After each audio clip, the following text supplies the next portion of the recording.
ಈ ಸಮಯದಲ್ಲಿ ಆತನು ಹೊಸ ಕೃಪೆಯಿಂದ ನಮ್ಮನ್ನು ತುಂಬಿಸಿದ್ದಾನೆ.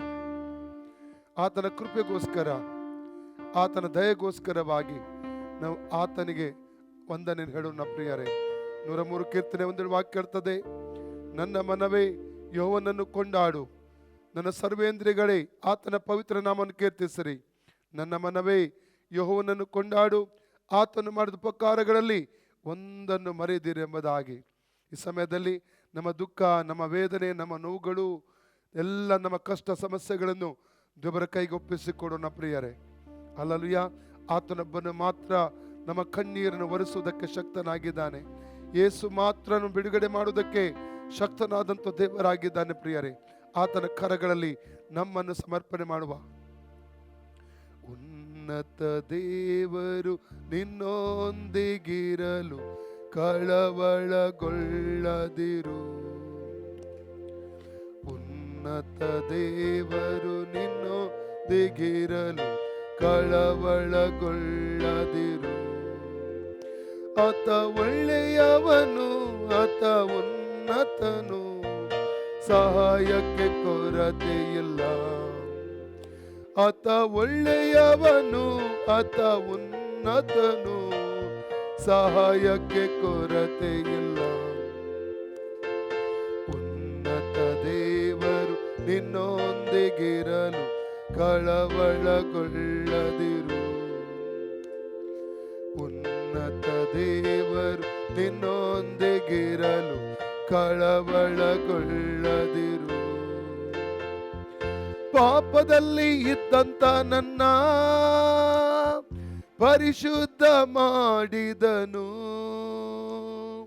ಪಾಪದಲ್ಲಿ ಇದ್ದಂತ ನನ್ನ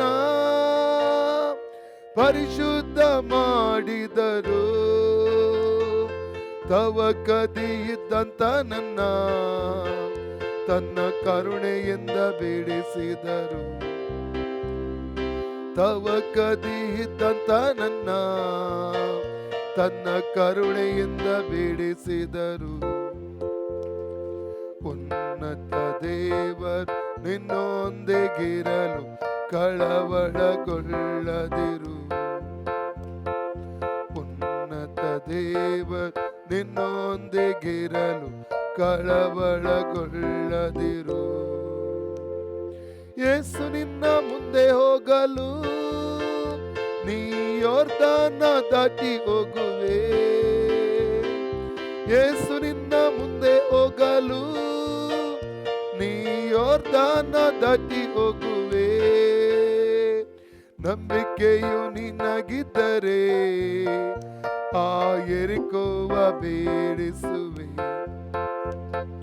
ನಂಬಿಕೆಯು ನಿನಗಿದ್ದರೆ ಆ ಯೆರಿಕೋವ ಬೇಡಿಸುವೆ.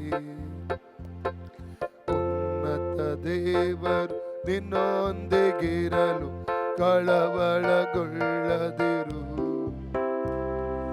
ಉನ್ನತ ದೇವರು ನಿನ್ನೊಂದಿಗಿರಲು ಕಳವಳಗೊಳ್ಳದಿರು.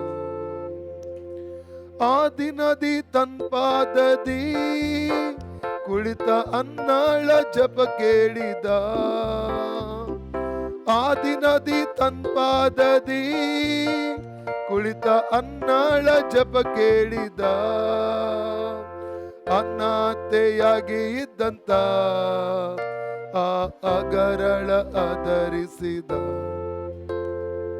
ಅನಾಥೆಯಾಗಿ ಇದ್ದಂತ ಆ ಅಗರಳ ಆಧರಿಸಿದ.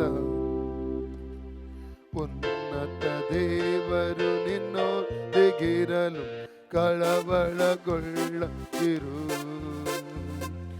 ಉನ್ನತ ದೇವರು ನಿನ್ನೊಂದಿಗಿರಲು ಕಳವಳಗೊಳ್ಳದಿರು.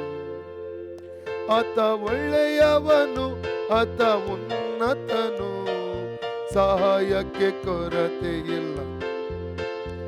ಆತ ಒಳ್ಳೆಯವನು, ಆತ ಉನ್ನತನು, ಸಹಾಯಕ್ಕೆ ಕೊರತೆಯಿಲ್ಲ. ಎಲ್ಲರಡಿ. ಉನ್ನತ ದೇವರು ನಿನ್ನೊಂದಿಗಿರಲು ಕಳವಳಗೊಳ್ಳದಿರು. ಉನ್ನತ ದೇವರು ನಿನ್ನೊಂದಿಗಿರಲು ಕಳವಳಗೊಳ್ಳದಿರು. ಎಲ್ಲರೂ ಹೇಳುವ, ಉನ್ನತ ದೇವ ನಿನ್ನೊಂದಿಗಿರಲು ಕಳವಳಗೊಳ್ಳಲಾರೆ. ಉನ್ನತ ದೇವರು ನನ್ನೊಂದಿಗಿರಲು ಕಳವಳಗೊಳ್ಳಲಾರೆ. ಉನ್ನತ ದೇವರು ನನ್ನೊಂದಿಗಿರಲು ಕಳವಳಗೊಳ್ಳಲಾರೆ.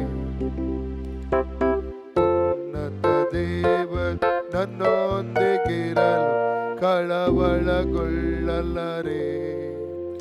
ಆತ ಒಳ್ಳೆಯವನು, ಆತ ಉತ್ತಮನು, ಸಹಾಯಕ್ಕೆ ಕೊರತೆಯಿಲ್ಲ. ಯೇಸು ಒಳ್ಳೆಯವನು, ಯೇಸು ಉತ್ತಮನು, ಸಹಾಯಕ್ಕೆ ಕೊರತೆಯಿಲ್ಲ.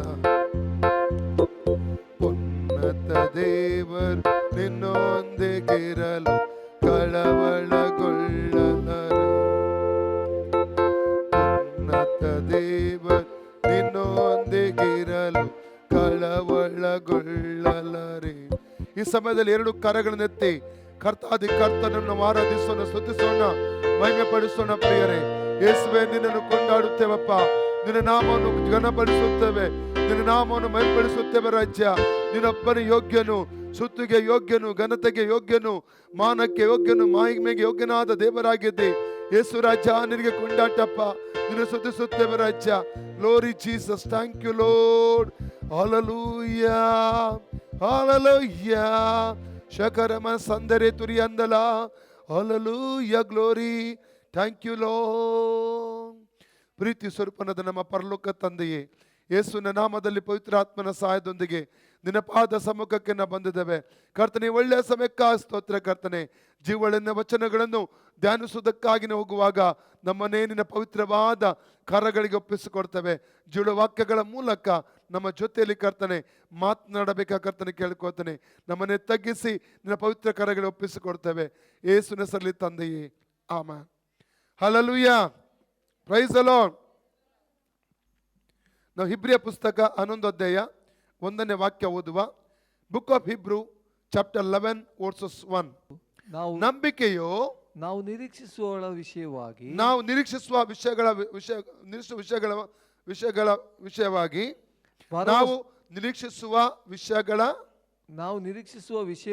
ವಿಷಯವಾಗಿ ಭರವಸೆಯಿಂದಿರುವುದು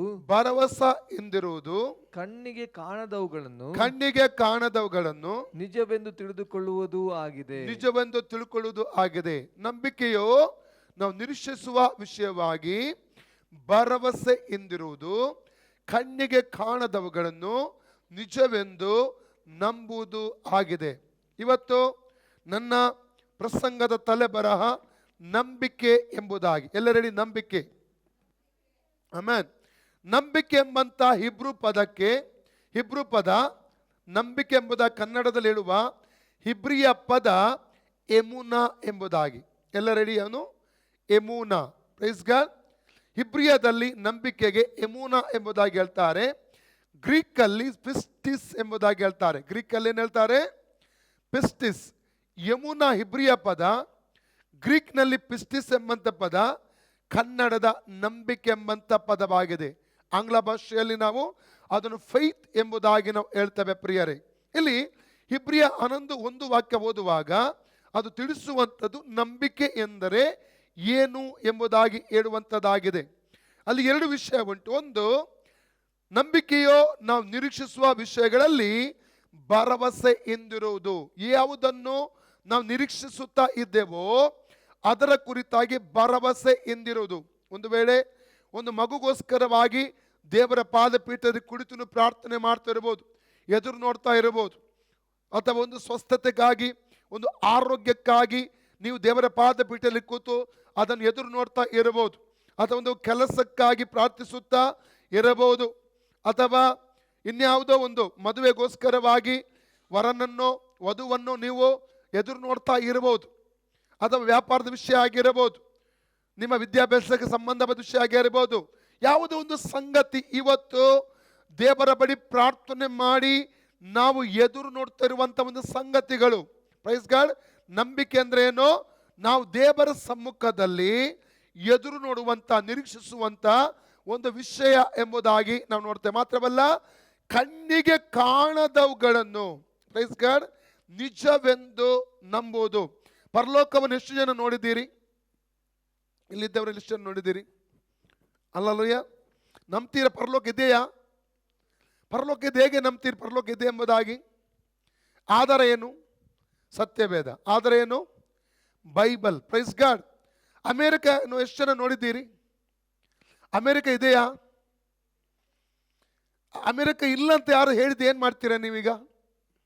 ಒಪ್ತೀರಾ? ಆಗ್ತದೆ ಒಪ್ಲಿಕ್ಕೆ ಅಮೇರಿಕ ಇಲ್ಲ ಅಂತ? ಅಮೇರಿಕ ಇದೆ ಅಂತ ಗೊತ್ತು. ನಮ್ಮ ಭೂಪಟದಲ್ಲಿ ಅಮೇರಿಕಾದ ಬಗ್ಗೆ ಇದೆ. ಮಾತ್ರವಲ್ಲ, ಪ್ರತಿದಿನ ನಾವು ಟಿವಿ ಮಾಧ್ಯಮಗಳಲ್ಲಿ ಅಮೇರಿಕದ ಬಗ್ಗೆ ಕೇಳ್ತೇವೆ, ಓದ್ತೇವೆ. ಹೌದಲ್ಲ? ಸಂಗತಿಗಳನ್ನು ಕಾಣ್ತಾ ಇದ್ದೇವೆ, ಕೇಳ್ತಾ ಇದ್ದೇವೆ. ಅನೇಕರು ನಮ್ಮ ಪರಿಚಯದವರು ಅಮೇರಿಕಕ್ಕೆ ಹೋಗ್ತಾ ಇದ್ದಾರೆ, ಬರ್ತಾ ಇದ್ದಾರೆ. ಅಮೇರಿಕ ಇದೆ. ಅದೇ ರೀತಿಯಲ್ಲಿ ಇನ್ನು ನೋಡ್ತೇವೆ, ಪರಲೋಕವನ್ನು ಯಾರು ಕಾಣಲಿಲ್ಲ, ದೇವರನ್ನು ಯಾರು ಕಾಣಲಿಲ್ಲ, ಅದು ಇದೆ ಎಂಬುದಾಗಿ ಅದು ನಂಬುವಂಥದ್ದಾಗಿದೆ. Praise God. ಅಲ್ಲಲ್ಲೂಯ. ಅರ್ಥ ಆಯ್ತಲ್ಲ? ನಂಬಿಕೆಯಲ್ಲಿ ಎರಡು ವಿಷಯ ಉಂಟು. ಒಂದು, ನಾವು ನಿರೀಕ್ಷಿಸುವ ವಿಷಯಗಳಲ್ಲಿ ಭರವಸೆಯಿಂದ ಇರಬೇಕು. ಭರವಸೆಯಿಂದ ಇರುವಂಥದ್ದು. ಇದು ಆಗುತ್ತದೆ, ದೇವರು ನನಗೋಸ್ಕರ ಮಾಡ್ತಾನೆ, ನನ್ನ ದೇವರು ಜೀವಿಸುವವನು, ನನ್ನ ದೇವರು ಬಿಡುಗಡೆ ಕೊಡುವವನು. ಯೋಬ 19:27, ಜಾಬ್ 19:27 ಯೋಬನ್ ಹೇಳ್ತಾ ಇದ್ದಾನೆ. ನನ್ನ ಜಾಬ್ ಚಾಪ್ಟರ್ 19:25 ಏನ್ ಹೇಳ್ತದೆ? ನನ್ನ ವಿಮೋಚಕನು ಜೀವ ಸ್ವರೂಪನೆಂದು ಬಲ್ಲೆನು. ನನ್ನನ್ನು ಬಿಡಿಸುವಂತ ದೇವರು, ನನಗೆ ಸ್ವಸ್ಥತೆ ಕೊಡುವಂತ ದೇವರು, ನನ್ನ ನಡೆಸುವಂತ ದೇವರು, ಆತನು ಜೀವ ಸ್ವರೂಪನು, ಜೀವಿಸುವನೆಂಬುದಾಗಿ ಇಲ್ಲಿ ಯೋಬನು ಹೇಳುವಂಥದ್ದನ್ನು ಕಾಣ್ತಾ ಇದ್ದೇವೆ.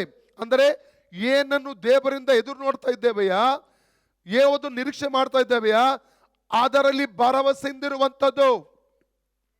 ಪ್ರಾಯ ದೊಡ್ಡ ವಿಷಯ ಅಲ್ಲ. ನನಗೆ ದೇವರು ಮಕ್ಕಳನ್ನು ಕೊಡ್ತಾನೆ. ಸಾರಳಿಗೆ 100ನೇ ವಯಸ್ಸಿನಲ್ಲಿ, 90ನೇ ವಯಸ್ಸಿನಲ್ಲಿ, ಅಬ್ರಾಹ್ಮನಿಗೆ 100 ವರ್ಷ ಆವಾಗ ಇವರು ಮಕ್ಕಳನ್ನು ಕೊಟ್ಟ.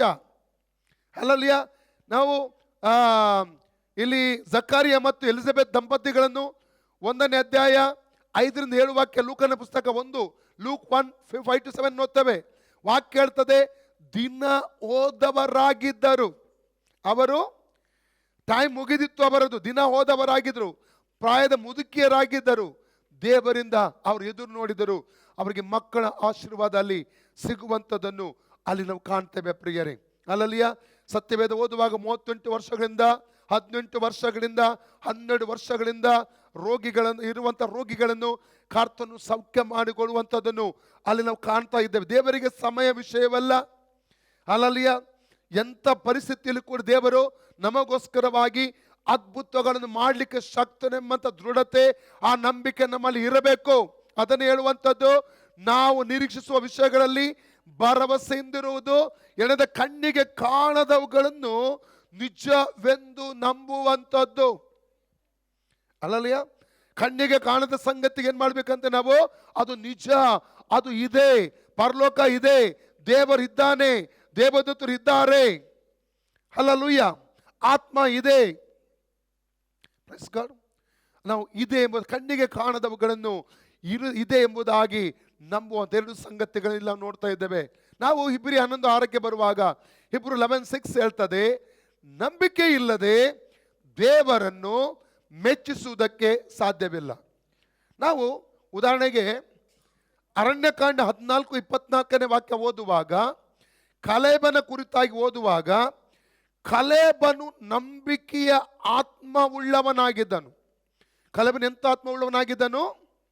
ನಂಬಿಕೆಯ ಆತ್ಮ. ಕೆಲವರೊಬ್ಬರು ನೋಡ್ತೇವೆ, ಕೆಲವು ಎಂತ ಸ್ಪಿರಿಟ್ ಅಲ್ಲಿ, ಜಗಳದ ಸ್ಪಿರಿಟ್ ಅಲ್ಲಿ ಇವನು ನಿಂತಿದ್ದಾನೆ ಹೇಳ್ತೇವಲ್ಲ ನಾವು, ಕೋಪದ ಆತ್ಮದಲ್ಲಿ ನಿಂತಿದ್ದಾನೆ, ಅದ ಕುಡಿಯುವಂತ ಸ್ಪಿರಿಟ್ ಅಲ್ಲಿ ಕುಡುಕತನದ ಸ್ಪಿರಿಟ್ ಅಲ್ಲಿ ನಿಂತಿದ್ದಾನೆ. ಅನೇಕ ಬೇರೆ ಬೇರೆ ರೀತಿಯಲ್ಲಿ ನಾವು ನೋಡ್ತೇವೆ, ಲೋಕದಲ್ಲಿ ಅವರು ನೋಡಿಕೊಂಡು ಮಾತಾಡ್ತೇವೆ. ಅಲ್ಲಲ್ಲಿಯ ಅಂದರೆ ಕೆಲವೊಬ್ಬರು ಭಯದ ಆತ್ಮದಲ್ಲಿ ನಿಂತಿರ್ತಾರೆ, ಕೆಲವರು ಕೋಪದ ಆತ್ಮದಲ್ಲಿ ನಿಂತಿರ್ತಾರೆ, ಕೆಲವೊಬ್ಬರು ಜಗಳದ ಆತ್ಮದಲ್ಲಿ ನಿಂತಿರ್ತಾರೆ, ಕೆಲವೊಬ್ಬರು ತಪ್ಪಾದ ತಿಳುವಿಕೆ ಆತ್ಮದಲ್ಲಿ ನಿಂತಿರ್ತಾರೆ. ಹಲ್ಲೆಲೂಯ. ಬೇರೆ ಬೇರೆ ರೀತಿಯ ಆತ್ಮದಲ್ಲಿ ಕೆಲವರು ಅಪನಂಬಿಕೆ ಆತ್ಮದಲ್ಲಿ ನಿಂತಿರ್ತಾರೆ. ಬೇರೆ ಬೇರೆ ಆತ್ಮಗಳಲ್ಲಿ ನಿಂತಿರುವಂಥದ್ದನ್ನು ನಾವು ಕಾಣಲಿಕ್ಕೆ ನಮಗೆ ಸಾಧ್ಯ. ಆದರೆ ಕಾಲೇಬನ ಕುರಿತಾಗಿ ಅರಣ್ಯಕಾಂಡ 14:24 ನಂಬರ್ಸ್ 14:24 ಹೇಳ್ತದೆ, ಅಲ್ಲಿ ಸ್ವತಃ ತಂದೆಯಾದ ದೇವರು ಸಾಕ್ಷಿ ಕೊಡ್ತಾ ಇದ್ದಾನೆ, ನನ್ನ ದಾಸನಾದ ಕಾಲೇಬನಂತವನಾಗಿರದೆ ಹಲಲಿಯ ಅವನು ನಂಬಿಕೆಯ ಆತ್ಮವುಳ್ಳವನಾಗಿದ್ದನೆಂಬುದಾಗಿ ಅಲ್ಲಿ ಅವನ ಕುರಿತಾಗಿ ಸಾಕ್ಷಿ ಕೊಡುವಂಥದ್ದನ್ನು ಇಲ್ಲಿ ನಾವು ಕಾಣ್ತೇವೆ.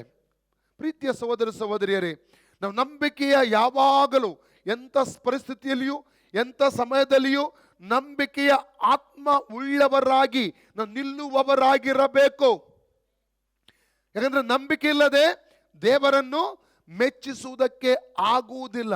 ಅನೇಕ ಸಹ ಏನು ಮಾಡ್ತೇವೆ, ನಾವು ಪರಿಸ್ಥಿತಿಗಳನ್ನು ನೋಡ್ತೇವೆ, ಸಮಯ ದಾಟಿ ಹೋಯಿತು, ಇನ್ನು ಯಾವಾಗ ಬಿಡುಗಡೆ ಸಿಗೋದು, ಇನ್ನು ಯಾವಾಗ ನನ್ನ ವೀಸಾ ಆಗೋದು, ಇನ್ನು ಯಾವಾಗ ನನ್ನ ಮಗನಿಗೆ ಅಥವಾ ವಧು ಸಿಗುವುದು, ನನ್ನ ಮಗಳಿಗೆ ವರ ಸಿಗುವುದು, ಅಥವಾ ಇನ್ನು ಯಾವಾಗ ನನಗೆ ಸ್ವಸ್ಥತೆ ಸಿಗುವುದು, ಇನ್ನು ಯಾವಾಗ ನಮ್ಮ ಮನೆಯಲ್ಲಿ ಬಿಡುಗಡೆ ಆಗೋದು, ಈ ಸಮಸ್ಯೆಯಿಂದ ಯಾವಾಗ ಇನ್ನು ಬಿಡುಗಡೆ ಹೊಂದುವುದು, ಈ ರೀತಿಯಲ್ಲಿ ನಾವು ಏನು ಮಾಡ್ತೇವೆ, ಅಪನಂಬಿಕೆಯ ಮಾತುಗಳನ್ನು ನಾವು ಮಾತಾಡಲಿಕ್ಕೆ ಪ್ರಾರಂಭ ಮಾಡ್ತೇವೆ ಪ್ರಿಯರೇ.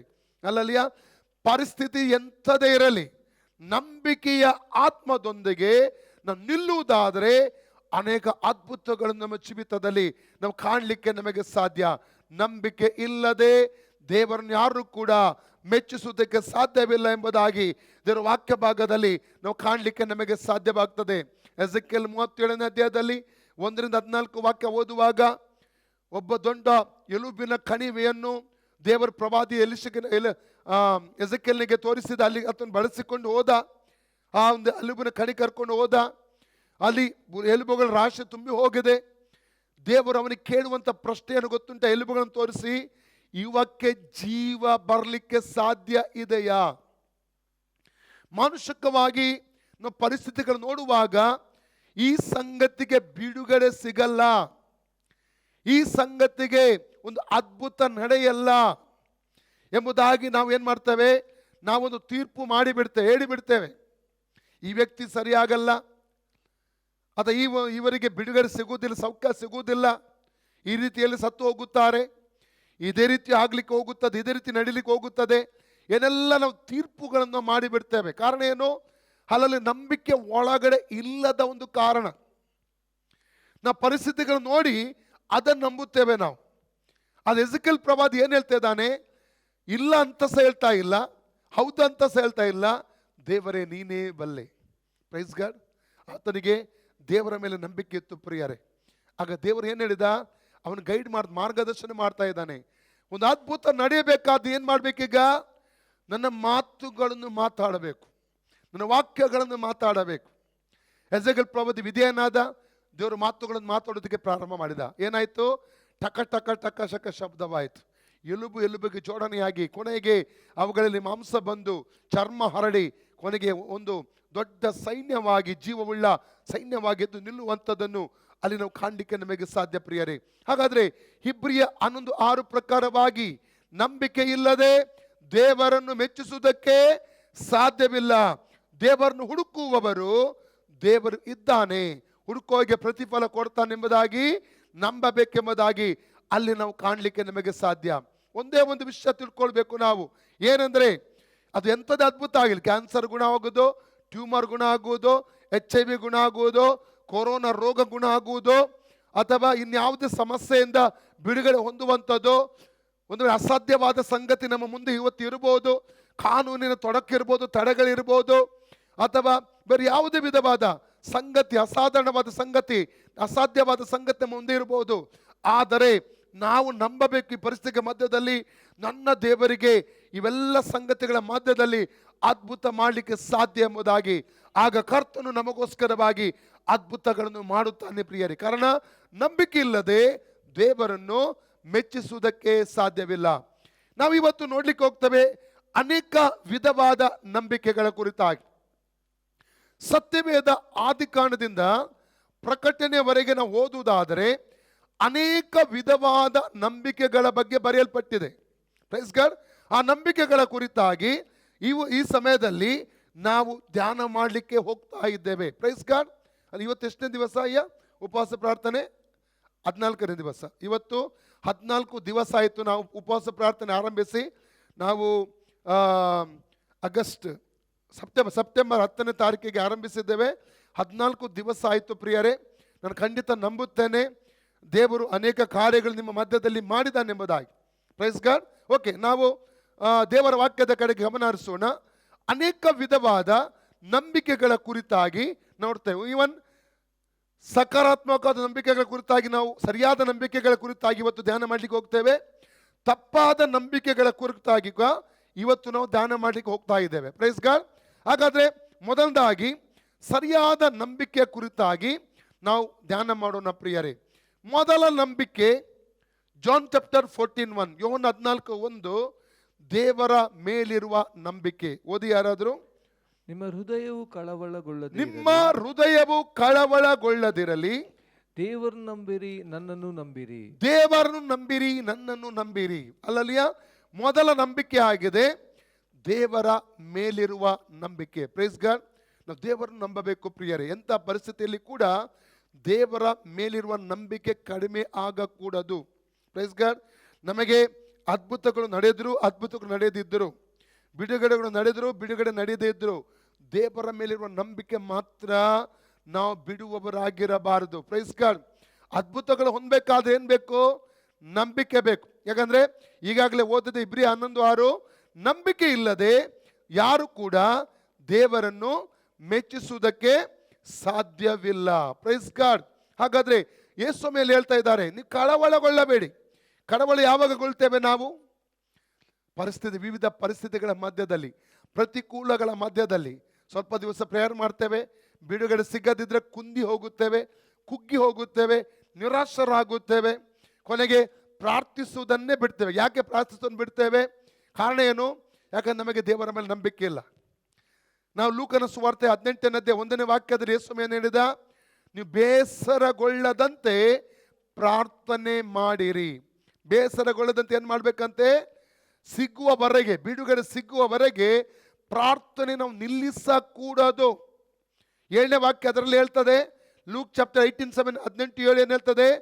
ದೇವರು ಆದುಕೊಂಡವರು ಹಗಲು ರಾತ್ರಿ ಮೊರೆ ಇಡುವಾಗ ತಡ ಮಾಡಿದರೂ ಆತನು ನ್ಯಾಯವನ್ನು ತೀರಿಸದೆ ಇರುವನೇ.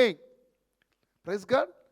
ದೇವರು ಆದುಕೊಂಡವರು ಹಗಲು ರಾತ್ರಿ ಮೊರೆ ಇಡುವಾಗ ಅವರ ವಿಷಯದಲ್ಲಿ ನ್ಯಾಯವನ್ನು ಆತನು ತೀರಿಸದೆ ಇರುವನೆ. ಖಂಡಿತ ತೀರಿಸ್ತಾನೆ. ನಮ್ಮ ನಂಬಿಕೆ ಕಡಿಮೆ ಆಗಬಾರದು. ದೇವರ ಮೇಲಿರುವಂಥ ನಂಬಿಕೆಯನ್ನು ನಾವು ಕಡಿಮೆ ಮಾಡಬಾರದು. ದೇವರ ಮೇಲೆ ಎಂಥ ಪರಿಸ್ಥಿತಿಯಲ್ಲಿ ಕೂಡ ನಂಬಿಕೆ ಇಡುವವರಾಗಿರಬೇಕು. ಒಂದು ವೇಳೆ ನಾವು ನೆನೆಸಿದ ಸಮಯದಲ್ಲಿ ನಮಗೆ ಬಿಡುಗಡೆ ಸಿಗದೆ ಹೋದರೆ ನಾವೇನು ಮಾಡಬೇಕು? ದೇವರ ಸಮಯಕ್ಕಾಗಿ ಪ್ರಾರ್ಥನೆಯೊಂದಿಗೆ ಕಾಯಬೇಕು. ಅಲ್ಲಲ್ಲಿ ನಾವು ಸಾಧಾರಣವಾಗಿ ನಾವು ಎದುರು ನೋಡುವಂಥದ್ದು ಯಾವಾಗ?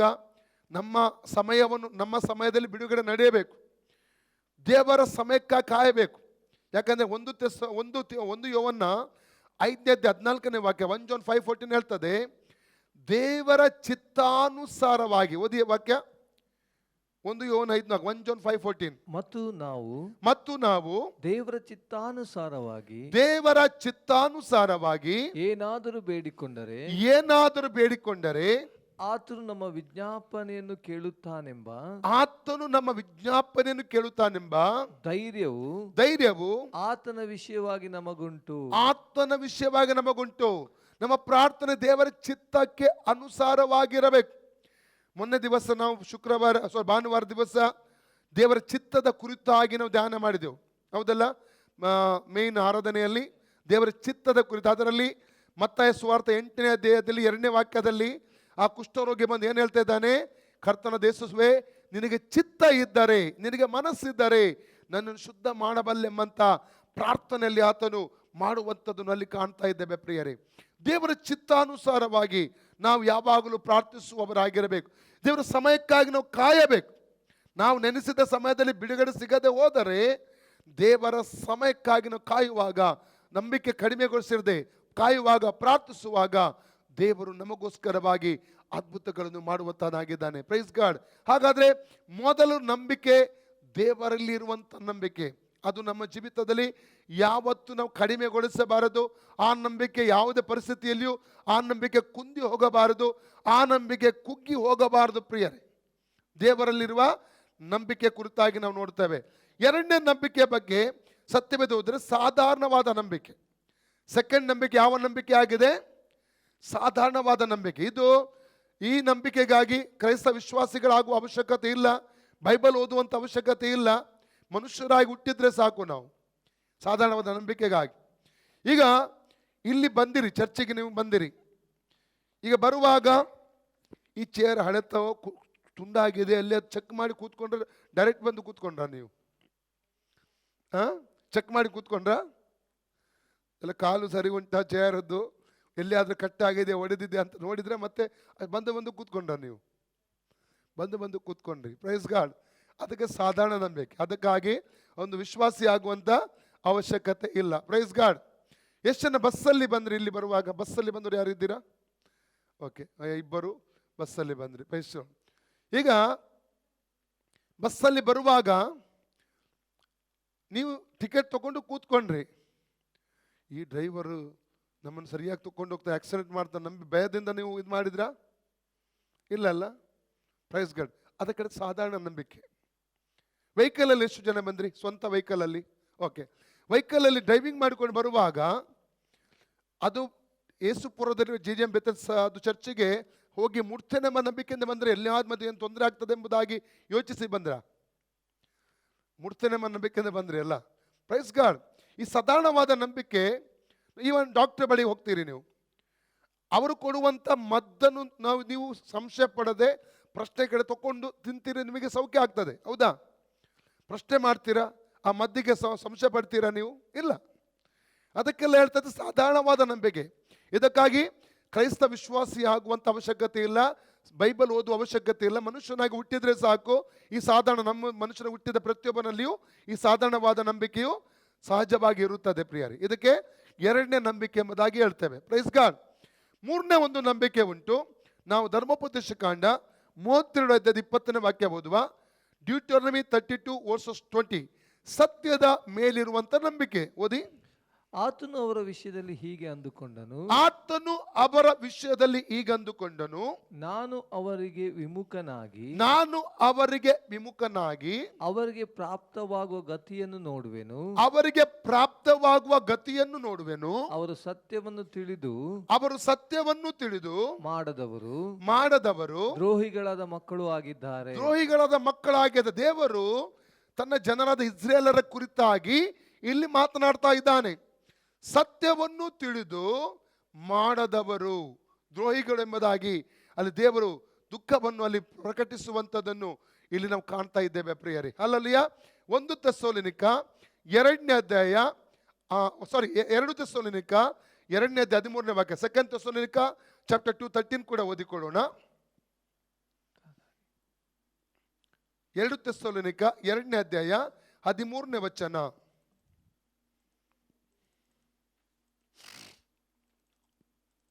ನಾನು ಕೂಡ ಬೈಬಲ್ ತರಲಿಲ್ಲ.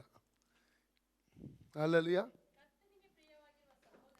ಕರ್ತನಿಗೆ ಪ್ರಿಯರಾಗಿರುವ ಸಹೋದರರೇ, ನೀವು ಪವಿತ್ರಾತ್ಮನಿಂದ ಶುದ್ಧೀಕರಿಸಲ್ಪಟ್ಟವರಾಗಿ ಸತ್ಯದ ಮೇಲೆ ನಂಬಿಕೆಯನ್ನು. ಯಾವುದರ ಮೇಲೆ ನಂಬಿಕೆ ಇಟ್ಟು? ಪುನಃ ಓದಿ ಆರಂಭದಲ್ಲಿ ಪುನಃ ಓದಿ ನೋಡುವ. ಕರ್ತನಿಗೆ ಪ್ರಿಯರಾಗಿರುವ ಸಹೋದರರೇ, ನೀವು ಪವಿತ್ರಾತ್ಮನಿಂದ ಶುದ್ಧೀಕರಿಸಲ್ಪಟ್ಟವರಾಗಿ. ಯಾವುದರಿಂದ ಶುದ್ಧೀಕರಿಸಲ್ಬೇಕು? ಪವಿತ್ರ ಆತ್ಮನಿಂದ ಶುದ್ಧೀಕರಿಸಲ್ಪಟ್ಟವರಾಗಿ ಸತ್ಯದ ಮೇಲೆ ನಂಬಿಕೆಯನ್ನಿಟ್ಟು. ಯಾವುದರ ನಂಬಿಕೆ ಇಟ್ಟು? ಸತ್ಯದ ಮೇಲೆ ನಂಬಿಕೆಯನ್ನಿಟ್ಟು ರಕ್ಷಣೆಯನ್ನು ಪಡೆಯುವುದಕ್ಕಾಗಿ ದೇವರು ನಿಮ್ಮನ್ನು ಆದಿಯಿಂದ ಆರಿಸಿಕೊಂಡದ್ದರಿಂದ. ಆದಿ ಅಂದರೆ ನಾವು ಈ ಭೂಮಿ ಮತ್ತು ಆಕಾಶ ನಿರ್ಮಾಣ ಮಾಡಕ್ಕೆ ಮುಂಚಿನ ಒಂದು ಸಮಯ, ಅದಕ್ಕೆ ಆದಿ ಅಂತ ಹೇಳ್ತಾರೆ. ಅಲ್ಲಲ್ಲಿ ಅದ ಭೂಮಿ ಆಕಾಶಗಳನ್ನು ಉಂಟು ಮಾಡಿದಂಥ ಒಂದು ಸಮಯ. ಆವಾಗ ಮನುಷ್ಯನನ್ನು ಉಂಟು ಮಾಡಲಿಲ್ಲ ದೇವರು. ಆದಿ ಎಂದರೆ ಕೋಟ್ಯಾನುಕೋಟಿ ವರ್ಷಗಳ ಹಿಂದಿನ ಒಂದು ಸಮಯವಾಗಿದೆ. ಆದರೆ ಎಫೆಸ 1:4 ಹೇಳ್ತದೆ, ತಂದೆಯಾದ ದೇವರು ಭೂಮಿಗೆ ಅಸ್ಥಿವಾರ ಹಾಕಕ್ಕೆ ಮುಂಚೆ ಕರ್ತನಾದ ಯೇಸು ಸ್ವಾಮಿಯಲ್ಲಿ ನಮ್ಮನ್ನು ಆರಿಸಿದ್ದಾನೆ. ಯಾವುದಕ್ಕಾಗಿ? ನಾವು ದೋಷವಿಲ್ಲದವರು, ಮತ್ತೆ ಅಲ್ಲದೆ ಪ್ರೀತಿಯಲ್ಲಿ ನಡೆಯುವುದಕ್ಕೋಸ್ಕರವಾಗಿ ಕರ್ತನ ಏನ್ ಮಾಡಿದ, ನಮ್ಮನ್ನು ಆರಿಸಿದನೆಂಬುದಾಗಿ ಎಫೆಸ 1:4 ವಾಕ್ಯದ ಓದ್ತೇವೆ. ಓಕೆ, 2 ನಿಮ್ಮನ್ನು ಆದಿಯಿಂದ ಆರಿಸಿಕೊಂಡದ್ದರಿಂದ ನಾವು ನಿಮ್ಮ ವಿಷಯದಲ್ಲಿ ಯಾವಾಗಲೂ ದೇವರಿಗೆ ಕೃತಜ್ಞತಾ ಸ್ತುತಿ ಮಾಡುವುದಕ್ಕೆ ಬದ್ಧರಾಗಿದ್ದೇವೆ. Praise God. ನೋಡಿ, ಪೌಲನು ಒಂದು ಸತ್ಯ ಸಂಗತಿ ಇಲ್ಲಿ ಥೆಸಲೋನಿಕ ಸಭೆ ನೋಡಿಕೊಂಡು ಹೇಳ್ತಾ ಇದ್ದಾನೆ. ಏನಂದ್ರೆ, ಮೊದಲದಾಗಿ ಪವಿತ್ರಾತ್ಮನಿಂದ ಶುದ್ಧೀಕರಿಸಲ್ಪಡಬೇಕು, ಎರಡನೇದಾಗಿ ಸತ್ಯದ ಮೇಲೆ ನಂಬಿಕೆ ಇಡಬೇಕು. ಅಲ್ಲಲ್ಯ, ಎರಡು ಸಂಗತಿ ಆಗಿ ರಕ್ಷಣೆಯನ್ನು ಹೊಂದುವುದಕ್ಕಾಗಿ ಆದಿಯಲ್ಲೇ ದೇವರು ನೇಮಕ ಮಾಡಿದಾನಂತೆ. ಯಾವಾಗ? ಆದಿಯಲ್ಲಿ ಕೋಟಿ ವರ್ಷಗಳ ಹಿಂದೆ ನಮಗೋಸ್ಕರ ದೇವರೊಂದು ಯೋಚನೆ ಹಾಕಿದ, ಪ್ಲಾನ್ ಹಾಕಿದ. ಹಾಗಾದ್ರೆ ಪವಿತ್ರಾತ್ಮನಿಂದ ಶುದ್ಧೀಕರಿಸಲ್ಪಟ್ಟು ಸತ್ಯದ ಮೇಲೆ ನಂಬಿಕೆ ಇಡುವಾಗ ನಾವು ರಕ್ಷಣೆ ಹೊಂದುತ್ತೇವೆ. ನಾವು ಸತ್ಯ ಎಂದರೇನು? ಜಾನ್ 17:17 ಓದಿ. ಯೋನ್ 17:17 ಸತ್ಯವೆಂದರೆ ದೇವರ ವಾಕ್ಯ ಅಂತ ಅಲ್ಲಿ ಓದ್ತೇವೆ. ಸತ್ಯ ಎಂದರೇನು? ದೇವರ ವಾಕ್ಯ. ಇವರನ್ನು ಸತ್ಯದಲ್ಲಿ ಸೇರಿಸಿ ಪ್ರತಿಷ್ಠೆಪಡಿಸು, ನಿನ್ನ ವಾಕ್ಯವೇ ಸತ್ಯವು. ನಿನ್ನ ವಾಕ್ಯವೇ ಸತ್ಯವಾಗಿದೆ. ಅದರ ಅರ್ಥ, ದೇವರ ವಾಕ್ಯ ಓದುವುದರ ಮೂಲಕ, ದೇವರ ವಾಕ್ಯ ಕೇಳುವುದರ ಮೂಲಕ, ದೇವರ ವಾಕ್ಯ ಧ್ಯಾನಿಸುವುದರ ಮೂಲಕ ಈ ವಾಕ್ಯದ ಮರ್ಮಗಳು, ಈ ವಾಕ್ಯದ ರಹಸ್ಯಗಳನ್ನು ದೇವರು ನಮಗೆ ಪ್ರಕಟಪಡಿಸುತ್ತಾನೆ. ಅಲ್ಲಲ್ಯ, 119 ಕೀರ್ತನೆ 130ನೇ ವಚನ, 119 Psalms 130 ಹೇಳ್ತದೆ, ನಿನ್ನ ವಾಕ್ಯದ ವಿವರಣೆಯಿಂದ ಯುಕ್ತಿಹೀನರಿಗೆ ಜ್ಞಾನೋದಯವಾಗುತ್ತದೆ. ಯಾರಿಗೆ ಜ್ಞಾನೋದಯವಾಗ್ತದೆ? ಯುಕ್ತಿಹೀನರಿಗೆ. ನಿನ್ನ ವಾಕ್ಯದ ವಿವರಣೆಯಿಂದ ಯುಕ್ತಿಹೀನರಿಗೆ. ಉದಾಹರಣೆಗೆ ಅಪೊಸ್ತಲಗೀತೆ 8ನೇ ಅಧ್ಯಾಯ 26ರಿಂದ 40ನೇ ವಾಕ್ಯದಲ್ಲಿ ಓದ್ತೇವೆ. Acts of apostle chapter 8 26 to 40 ವಾಕ್ಯದಲ್ಲಿ ಓದುವುದಾದರೆ, ಒಬ್ಬ ಕಂಚುಕಿ ಆರಾಧನೆ ಮುಗಿಸಿ, ಅವನು ಕೂಶ್ ದೇಶದ, ಆಫ್ರಿಕಾದವನು, ಯೆರೂಸಲೇಮಿನಲ್ಲಿ ಆರಾಧನೆ ಮುಗಿಸಿ ವಾಪಸ್ ರಥದಲ್ಲಿ, ದೊಡ್ಡ ಅಧಿಕಾರಿ ಇವನು, ತಿರುಗಿ ಹೋಗ್ತಾ ಇದ್ದಾನೆ. ದೇವರಾತ್ಮನು ಫಿಲಿಪ್ಪನನ್ನು ಎತ್ತಿಕೊಂಡು ಹೋಗಿ ಅವನಿಗೆ ಏನು ಹೇಳ್ತಾ ಇದ್ದಾನೆ? ನೀನು ಗಾಜಕ್ಕೆ ಹೋಗು. ಅವನು ಗಾಜಕ್ಕೆ ಹೋಗ್ತಾನೆ. ಅಲ್ಲಿ ಹೋಗುವಾಗ ಅಲ್ಲಿ ಕಂಚುಕಿನದನ್ನು ಕಾಣ್ತಾ ಇದ್ದಾನೆ. ಆಗ ಕಂಚುಕಿಯು ದೊಡ್ಡ ಶಬ್ದದಲ್ಲಿ ಯೆಶಾಯನ ಪುಸ್ತಕ 53ನೇ ಅಧ್ಯಾಯ ಓದ್ತಾ ಇದ್ದಾನೆ. ದೇವರಾತ್ಮ ಪ್ರೇರಿತನಾದಂಥ ಫಿಲಿಪ್ಪನನ್ನು ಕೇಳುವಂಥ ಪ್ರಶ್ನೆ, ಏನನ್ನು ಓದ್ತಾ ಇದ್ದೀಯಾ? ಅದು ನನಗೆ ಅರ್ಥ ಆಗುತ್ತದೋ? ಅವನು ಹೇಳ್ತಾನೆ, ನನಗೆ ಅದು ಅರ್ಥ ಆಗಲ್ಲ. ಯಾರಾದರೂ ವಿವರಿಸುವುದಾದರೆ ನನಗೆ ಅದು ಅರ್ಥ ಆಗ್ತದೆ ಎಂಬುದಾಗಿ ಆತನು ಹೇಳಿದ. ಕೊನೆಗೆ ಫಿಲಿಪ್ಪನನ್ನು ಅವನು ರಥದ ಮೇಲೆ ತಗೊಂಡ. ಫಿಲಿಪ್ಪನ 53ನೇ ಅಧ್ಯಾಯ ಯೆಶಾಯವನ್ನು ಸವಿಸ್ತಾರವಾಗಿ ವಿವರಿಸಿ, ಕೊನೆ ಯೇಸು ಕ್ರಿಸ್ತನ ಕುರಿತಾಗಿ ಹೇಳಿ, ರಕ್ಷಣೆ, ದೀಕ್ಷಾಸ್ನಾನ ಇದರ ಬಗ್ಗೆ ಆತನು ಮಾತನಾಡಿದ. ಆಗ ಅವನು ಒತ್ತಾಯ ಮಾಡಲಿಲ್ಲ ಆ ಕಂಚುಕಿಯನ್ನು ದೀಕ್ಷಾ ತಗೋ ಎಂಬುದಾಗಿ. ಸತ್ಯವನ್ನು ಆತನು ಹೇಳಿದ. ಅವನ ಆತ್ಮಿಕ ಕಣ್ಣು ತೆರೆಯಲ್ಪಟ್ಟಿದ್ದು, ನೀರಿನ ಕಡೆಗೆ ಅವರು ದಾಟಿ ಹೋಗ್ತಾ ಇದ್ದಾರೆ. ಈಗೋ ಅಲ್ಲಿ ನೀರಿದೆ, ನನಗೆ ದೀಕ್ಷಾಸ್ನಾನ ಕೊಡು. ಅವನ ಆತ್ಮಿಕ ಕಣ್ಣು ತೆರೆಯಲ್ಪಟ್ಟಿದ್ದು. ಸತ್ಯವನ್ನು ತಿಳಿದುಕೊಳ್ಳುವಂತಹ ಈ ಕಂಚುಕಿಯ ಕುರಿತಾಗಿ ಅಲ್ಲಿ ನಾವು ಕಾಣ್ತಾ ಇದ್ದೇವೆ. ಅವನು ಸತ್ಯದ ಮೇಲೆ ನಂಬಿಕೆ ಇಟ್ಟ. ಅರ್ಥ ಆಗ್ತಾ ಇದೆ? ಯೋಹನ್ನನ ಸುವಾರ್ತೆ 8ನೇ ಅಧ್ಯಾಯ 31-32 ವಾಕ್ಯ ಕೂಡ ಓದುವ. John chapter 8 31-32. ಆಗ ಯೇಸು ತನ್ನನ್ನು ನಂಬಿದ ಯೆಹೂದ್ಯರಿಗೆ, ನೀವು ನನ್ನ ವಾಕ್ಯದಲ್ಲಿ ನೆಲೆಗೊಂಡಿರುವವರಾದರೆ ನಿಜವಾಗಿ ನನ್ನ ಶಿಷ್ಯರಾಗಿ. ದೇವರ ವಾಕ್ಯದಲ್ಲಿ ನೆಲೆಗೊಂಡುವುದೆಂದ ಅರ್ಥ ಏನು? ನಿಲ್ಲುವಂಥದ್ದು, ವಾಕ್ಯಕ್ಕಾಗಿ ನಿಲ್ಲುವಂಥದ್ದು, ವಾಕ್ಯದಲ್ಲಿ ನಿಲ್ಲುವಂಥದ್ದು, ಅಲ್ಲಲ್ಲಿ ವಾಕ್ಯ ಪ್ರಕಾರ ಜೀವಿಸುವುದಕ್ಕೆ ತೀರ್ಮಾನ ತಗೊಂಡುವಂಥದ್ದು.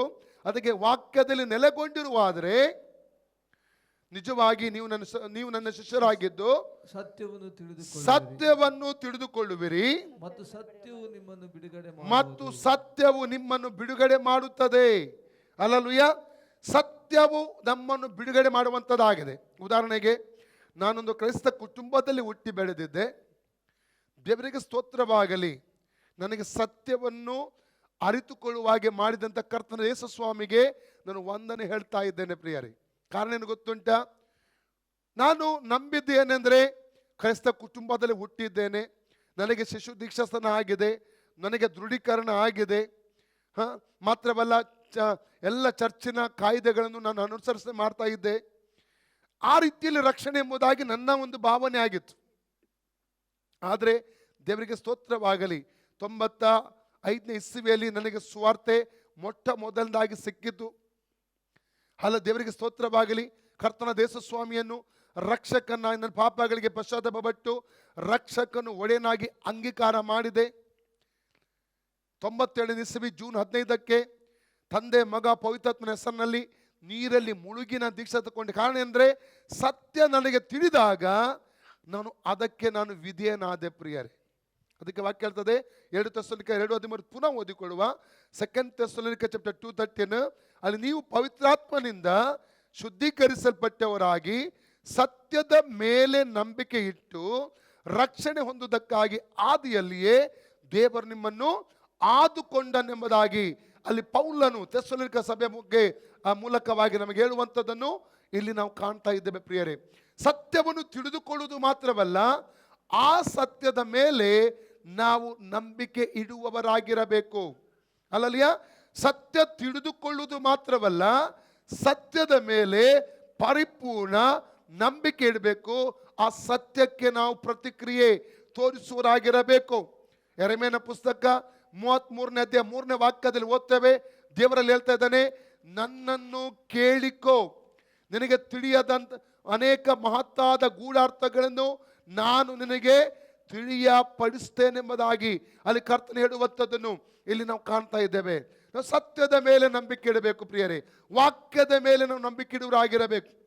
ವಾಕ್ಯದ ಮೂಲಕ ಅನೇಕ ಸತ್ಯಗಳನ್ನು ಆತನು ಇವತ್ತು ನಮಗೆ ಪ್ರಕಟ ಮಾಡುವಾಗ ಆ ಸತ್ಯದ ಮೇಲೆ ನಾವು ಪರಿಪೂರ್ಣವಾಗಿ ನಂಬಿಕೆಯನ್ನು ಇಡುವವರಾಗಿರಬೇಕು. ಕೇವಲ ರಕ್ಷಣೆಗೆ ಸಂಬಂಧವಾದ ಮಾತ್ರವಲ್ಲ, ಅನೇಕ ತಪ್ಪಾದ ಸಂಗತಿಗಳ ಕುರಿತಾಗಿ ವಾಕ್ಯದ ಆಧಾರದಲ್ಲಿ ನಾವು ತಿಳಿದುಕೊಳ್ಳುವಾಗ ನಾವು ಸತ್ಯದ ಮೇಲೆ ಮಾತ್ರ ನಂಬಿಕೆ ಇಟ್ಟು ಉಳಿದವನ್ನು ಬಿಟ್ಟು ಬಿಡುವುದಕ್ಕೆ ನಾವು ತೀರ್ಮಾನ ತಗೊಳ್ಳುವವರಾಗಿರಬೇಕು. ಅಲ್ಲಲ್ಲಿಯ ಸತ್ಯದ ಮೇಲಿರುವಂಥ ಒಂದು ನಂಬಿಕೆ, ಸತ್ಯದ ಮೇಲೆ ನಂಬಿಕೆ ಇಡುವಾಗ ಲೋಕ ನಮಗೆ ವಿರೋಧವಾಗಿ ನಿಲ್ಲುತ್ತದೆ. ನಾವು ಉದಾಹರಣೆಗೆ ಪೌಲನು ಸತ್ಯ ಹೇಳುವಾಗ ಗಲಾತ್ಯ ಸಭೆಗೆ ಅವರಿಗೆ ವೈರಿ ಆದಂತೆ, ನಾವು ಗಲಾತ್ಯ 4ನೇ ಅಧ್ಯಾಯ ನಾವು 8ನೇ ವಾಕ್ಯದಿಂದ 14 ವಾಕ್ಯದವರೆಗೆ ಓದುವ. ಪೂರ್ವಕಾಲದಲ್ಲಿ ನೀವು ದೇವರ ಜ್ಞಾನವಿಲ್ಲದವರಾಗಿ ದೇವರಲ್ಲದವಗಳಿಗೆ ಅಧೀನರಾಗಿದ್ದೀರಿ. ಹೀಗಲಾದರೂ ನೀವು ದೇವರನ್ನು ತಿಳುಕೊಂಡಿದ್ದೀರಿ. ಸರಿಯಾಗಿ ಹೇಳಬೇಕಾದರೆ ದೇವರು ನಿಮ್ಮನ್ನು ತಿಳುಕೊಂಡಿದ್ದಾನೆ. ಹೀಗಿರಲಾಗಿ ನೀವು ಕೆಲಸಕ್ಕೆ ಬಾರದ ದರಿದ್ರ ಬಾಲಬೋಧೆಗೆ ಮತ್ತು ಅಧೀನರಾಗಬೇಕೆಂದು ಅಪೇಕ್ಷಿಸಿ ಪುನಃ ಅದಕ್ಕೆ ತಿರುಗಿಕೊಳ್ಳುವುದು ಹೇಗೆ?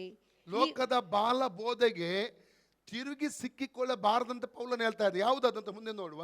ನೀವು ಆಯಾ ದಿನಗಳನ್ನು ಮಾಸಗಳನ್ನು ಉತ್ಸವ ಕಾಲಗಳನ್ನು ಸಂವತ್ಸರಗಳನ್ನು ನಿಷ್ಠೆಯಿಂದ ಆಚರಿಸುತ್ತೀರಿ. ನಾನು ನಿಮಗೋಸ್ಕರ ಪ್ರಯಾಸ ಪಟ್ಟದ್ದು ನಿಷ್ಫಲವಾಯಿತೋ ಏನೋ ಎಂದು ನಿಮ್ಮ ವಿಷಯದಲ್ಲಿ ಭಯಪಡುತ್ತೇನೆ. ಅಂದ್ರೆ ಅದು ಸತ್ಯವೆಲ್ಲವನ್ನು ಸಭೆಗೆ ಹೇಳಿದ್ದಾನೆ. ಆದ್ರೂ ಕೆಲವರು ಏನ್ ಮಾಡ್ತಾ ಇದ್ದಾರೆ, ಈ ಉತ್ಸವ ಕಾಲಗಳನ್ನು ಬಿಟ್ಟುವಾದಂಥ ಅನೇಕ ಆಚಾರಗಳನ್ನು, ಅನೇಕ ಸಂಗತಿ, ದೇವರ ವಾಕ್ಯ ವಿರುದ್ಧ ಸಂಗತಿಗಳನ್ನು ಇನ್ನೂ ಅನುಸರಣೆ ಮಾಡ್ತಾ ಇದ್ದಾರೆ. ಕೆಲವೊಬ್ಬರು ನಾವು ನೋಡ್ತೇವೆ, ಕೆಲ ಕ್ರೈಸ್ತ ವಿಶ್ವಾಸಿಗಳು ಹುಣ್ಣಿಮೆ ಅಂತೆ ಇಂಥದ್ದು ಮಾಡಬೇಕು ಎಂದು ಹೇಳುವವರು ಇರ್ತಾರೆ. ಇಂಥ ದಿವಸ ಮಂಗಳವಾರ ಎಲ್ಲಿ ಹೋಗಬಾರ್ದಂತ ಹೇಳ್ತಾರೆ. ಮಂಗಳವಾರ ಎಲ್ಲಿಗೆ ಹೋಗಬಾರ್ದಂತೆ. ಆ ರೀತಿಯಲ್ಲಿ ನಾವು ನೋಡ್ತೇವೆ. ಯಾವ ದಿವಸ ಒಳ್ಳೆ ದಿವಸ ಅಂತ ಕೆಲವರು ಕೇಳುವವರು ಇರ್ತಾರೆ. ದೇವರ ಮಕ್ಕಳಿಗೆ ಎಲ್ಲ ದಿವಸ ಒಳ್ಳೆಯದು ಅಲ್ಲಲ್ಲಿಯ. ನೋಡಿ, ನಾವು ಆದಿಕಾಂಡ 1ನೇ ಅಧ್ಯಾಯಕ್ಕೆ ತೆಗೀರು. ಅಲ್ಲಿ ದೇವರು 6 ದಿವಸ ಉಂಟು ಮಾಡಿದ, ಅಲ್ಲ 7 ದಿವಸ ಉಂಟು ಮಾಡಿದ ವಾರಕ್ಕೆ. 7 ದಿವಸಗಳು ಕೂಡ ದೇವರು ಏನು ಹೇಳ್ತಿದ್ದಾನೆ, ಇದು ಒಳ್ಳೆಯದು. ನೋಡಿ 1:4 ಓದಿ ಆದಿಕಾಂಡ. ದೇವರು ಆ ಬೆಳಕನ್ನು ಒಳ್ಳೆಯದೆಂದು ನೋಡಿದನು. ದೇವರು ಬೆಳಕನ್ನು ಕತ್ತಲೆಯನ್ನು ಬೇರೆ ಬೇರೆ ಮಾಡಿ ಬೆಳಕಿಗೆ ಹಗಲೆಂದು ಕತ್ತಲೆಗೆ ಇರುಳೆಂದು ಹೆಸರಿಟ್ಟನು. ಹೀಗೆ ಸಾಯಂಕಾಲವೂ ಪ್ರಾಂತಕಾಲವೂ ಆಗಿ ಮೊದಲನೇ ದಿನವಾಯಿತು. ಮೊದಲ ದಿವಸ ಆಯ್ತು. 10ನೇ ವಾಕ್ಯ ಓದಿ ಅದೇ ಅಧ್ಯಾಯದಲ್ಲಿ. ದೇವರು ಒಣನೆಲಕ್ಕೆ ಭೂಮಿ ಎಂದು ಜಲಸಮೂಹಕ್ಕೆ ಸಮುದ್ರವೆಂದು ಹೆಸರಿಟ್ಟನು. ಆತನು ಅದನ್ನು ಒಳ್ಳೆಯದೆಂದು ನೋಡಿದನು. ಹಾಲೆಲೂಯಾ, ಅದನ್ನು ಒಳ್ಳೆದೆ ನೋಡಿ. 12ನೇ ವಾಕ್ಯ ಓದಿ. ಭೂಮಿಯಲ್ಲಿ ಹುಲ್ಲು ಬೆಳೆಯಿತು, ತಮ್ಮ ತಮ್ಮ ಜಾತಿಗೆ ಪ್ರಕಾರ ಬೀಜ ಬಿಡುವ ಕಾಯಿ ಪಲ್ಯದ ಗಿಡಗಳು ಉಂಟಾದವು. ತಮ್ಮ ತಮ್ಮ ಜಾತಿಗನುಸಾರವಾಗಿ ಬೀಜ ಉಳ್ಳ ಹಣ್ಣಿನ ಮರಗಳು ಕಾಣಿಸಿದವು. ದೇವರು ಅದನ್ನು ಒಳ್ಳೆಯದೆಂದು ನೋಡಿದನು. 18 ವಾಕ್ಯ ಓದಿ. ಹಗಲಿರುಳುಗಳನ್ನು ಆಳುವುದಕ್ಕೂ ಬೆಳಕನ್ನು ಕತ್ತಲೆಯನ್ನು ಬೇರೆ ಬೇರೆ ಮಾಡುವುದಕ್ಕೂ ಅವುಗಳನ್ನು ನೇಮಿಸಿದನು. ಆತನು ಅದನ್ನು ಒಳ್ಳೆಯದೆಂದು ನೋಡಿದನು. 21 ವಾಕ್ಯ ಓದಿ. ಹೀಗೆ ದೇವರು ಮಹಾ ಜಲಚರಗಳನ್ನು, ನೀರಿನಲ್ಲಿ ತುಂಬಿರುವ ಸಕಲ ವಿಧವಾದ ಜೀವಿಗಳನ್ನು, ರೆಕ್ಕೆಗಳುಳ್ಳ ಸಕಲ ವಿಧವಾದ ಪಕ್ಷಿಗಳನ್ನು ಅವುಗಳ ಜಾತಿಗನುಸಾರವಾಗಿ ಉಂಟು ಮಾಡಿದನು. ಆತನು ಅದನ್ನು ಒಳ್ಳೆಯದೆಂದು ನೋಡಿದನು. 25 ವಾಕ್ಯ. ದೇವರು ಕಾಡಮೃಗಗಳನ್ನು, ಪಶುಗಳನ್ನು, ನೆಲದ ಮೇಲೆ ಹರಿದಾಡುವ ಕ್ರಿಮಿ ಕೀಟಗಳನ್ನು ಅವುಗಳ ಜಾತಿಗನುಸಾರವಾಗಿ ಉಂಟು ಮಾಡಿದನು. ಆತನು ಅದನ್ನು ಒಳ್ಳೆಯದೆಂದು ನೋಡಿದನು. 31 ವಾಕ್ಯ. ದೇವರು ತಾನು ಉಂಟು ಮಾಡಿದ್ದನ್ನೆಲ್ಲ ನೋಡಲಾಗಿ ಅದು ಬಹು ಒಳ್ಳೆಯದಾಗಿತ್ತು. ಆಮೆನ್. ದೇವರು ಎಲ್ಲಾ 7 ದಿವಸಗಳನ್ನು ಒಳ್ಳೆದು ಒಳ್ಳೆದು ಒಳ್ಳೆದಾಗಿ ನೋಡ್ತಾ ಇದ್ದಾನೆ. ಮನುಷ್ಯ ಯಾಕೆ ಸೋಮವಾರ ಒಳ್ಳೆದು, ಮಂಗಳವಾರ ಒಳ್ಳೆದಲ್ಲ, ಶುಕ್ರವಾರ ಒಳ್ಳೆದು, ಶನಿವಾರ ಒಳ್ಳೆದಲ್ಲ, ನಾವು ಯಾಕೆ ಹಾಗೆ ಮಾಡ್ತಾ ಇದ್ದೇವೆ? ಹಲ್ಲೆಲೂಯಾ. ಇದು ದಿನಗಳ ಆಚರಣೆಗಳನ್ನು ಮಾಡ್ತಾ ಇದ್ದೇವೆ. ಹಲ್ಲೆಲೂಯಾ. ಅಥವಾ ಉತ್ಸವಗಳಾಗಿರ್ಬೋದು, ಈ ರೀತಿಯ ಕೆಲವೊಂದು ಸಂಗತಿಗಳನ್ನು, ಅಂದರೆ ಸತ್ಯ ತಿಳಿದ ಮೇಲೆ ಸತ್ಯಕ್ಕಾಗಿ ನಾವು ನಿಲ್ಲುವವರಾಗಿರಬೇಕು. ನಾನು ಸಭೆಯಲ್ಲಿ ಹೇಳಿದ್ದೇನೆ, ನಾನು ನಾವು 2003 ಓಮ್ನಿ ಗಾಡಿ ತಗೊಂಡು ಬಂದದ್ದು ಮಾರುತಿ ಶೋರೂಮಿಂದ, ಉಡುಪಿಯಲ್ಲಿ ಶೋರೂಮಿಂದ, ಈ ಆಭರಣ ಮೋಟರ್ಸಿಂದ. ಈಗಲೂ ಉಂಟು ಅದು. ಅದರ ಸೇವೆ ನಡೀತಾ ಉಂಟು. ಆ ಒಂದು ಸಂದರ್ಭದಲ್ಲಿ ಅದು ಮಂಗಳವಾರವಾಗಿತ್ತು. ನನಗೆ ಅದು ಗೊತ್ತಿಲ್ಲ, ಮಂಗಳವಾರ ಬುಧವಾರ ಅದೆಲ್ಲ ನನಗೆ ಗೊತ್ತಿಲ್ಲ. ಮ್ಯಾನೇಜರ್ ಬಂದರು, ಸರ್ ಎಲ್ಲ ರೆಡಿ ಆಗಿದೆ, ಎಲ್ಲ ರೆಡಿ ಉಂಟು, ಬ್ಯಾಂಕಿಂದ ಇದು ಕೂಡ ಬಂದಿದೆ, ಎಲ್ಲ ರೆಡಿ ಉಂಟು, ಎಲ್ಲ ತೊಂದರೆ ಇಲ್ಲ, ನೀವು ಎಲ್ಲ ರೆಡಿ ಮಾಡಿಟ್ಟಿದ್ದೇವೆ, ನಾಳೆ ಬಂದು ತೊಗೊಂಡು ಹೋಗ್ತೀರಾ ಅಂತ ಕೇಳಿದರು.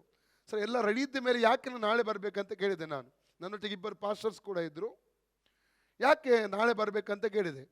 ಆಗ ಅವರು ಹೇಳಿದ್ರು, ಸರ್ ಇವತ್ತು ಮಂಗಳವಾರ ಮಕರ ಸಂಕ್ರಾಂತಿ ಸಮಥಿಂಗ್ ಏನು ಹೇಳಿದ್ರು, ಮಕರ ಸಂಕ್ರಾಂತಿ ಅಲ್ಲ ಏನು ಹೇಳಿದ್ರು, ಅದು ಉಂಟು ಇವತ್ತು, ಇವನ್ ಕ್ರೈಸ್ತರು ಕೂಡ ಇವತ್ತು ತೊಗೊಂಡು ಹೋಗುವುದಿಲ್ಲ ಅಂತ ಹೇಳಿದರು. ನಾನಿದೆ, ನೀವು ಮುಂಚೆ ಯಾಕೆ ಹೇಳಲಿಲ್ಲ, ನನಗೆ ಇವತ್ತೇ ಒಳ್ಳೆ ದಿವಸ ಅಂತ ಹೇಳಿದೆ ನಾನು. ಅಲ್ಲಲ್ಲಯ್ಯ. ಅವತ್ತು ನಾವು ಗಾಡಿಯನ್ನು ಇದು ಮಾಡುವಾಗ 2 ತೆಂಗಿನಕಾಯಿ ತೊಗೊಂಡು ಬಂದದ್ದು ಹೊಡಿಲಿಕ್ಕೆ. ನನಗೆ ತೆಂಗಿನಕಾಯಿ ಹೊಡಿದು ಬೇಡ, ಸತ್ಯವೇದ ವಾಕ್ಯಗಳುಂಟು, ಬೈಬಲ್ ಓದಿದೆ. ನಮ್ಮ ಜೊತೆಯಲ್ಲಿದ್ದ ಪಾಸ್ಟರ್ ಒಂದು ವಾಕ್ಯ ಓದಿದ್ರು, ಆ ವಾಕ್ಯವನ್ನು ಓದಿ ಪ್ರೇಯರ್ ಮಾಡಿದೆವು, ತಗೊಂಡು ಬಂದೆವು. ಒಂದೇ ಒಂದು ಆಕ್ಸಿಡೆಂಟ್ ಆಗಲಿಲ್ಲ ಗಾಡಿಯಲ್ಲಿ, ಒಂದೇ ಒಂದು ಸಮಸ್ಯೆ ಇಲ್ಲಿಯವರೆಗೆ ಬರಲಿಲ್ಲ.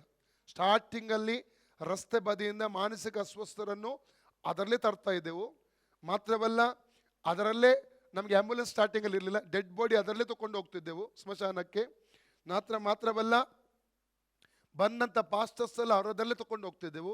ನಮ್ಮ ಫ್ಯಾಮಿಲಿ ಅದರಲ್ಲಿ ಹೋಗ್ತಾ ಇತ್ತು, ಗೆಸ್ಟ್ ಬೇರೆ ಬಂದರಲ್ಲಿ ಹೋಗ್ತಾ ಇತ್ತು, ಅಕ್ಕಿ ಸಾಮಾನು ತರಕಾರಿ ಅದರಲ್ಲೇ ತರ್ತಾ, ಎಲ್ಲ ಸೇವೆಗಳು ಅದರಲ್ಲೇ ಆಗ್ತಾ ಇತ್ತು. ಇವತ್ತು ಗಟ್ಟಿಮುಟ್ಟಾಗಿ ಗಾಡಿ ಒಳ್ಳೆ ಆಶೀರ್ವಾದಕರವಾಗಿ ನಿಂತಿದೆ. ಒಂದೇ ಒಂದು ನಷ್ಟ ಕಾರಣ ಗೊತ್ತುಂಟ, ಮಂಗಳವಾರ ದಿವಸ ಸಂಕ್ರಾಂತಿ ದಿವಸ ಗಾಡಿ ತಂದದ್ದರಿಂದಾಗಿ. ಆಮೆನ್, ಪ್ರೈಸ್ ಅಲ್ಲ.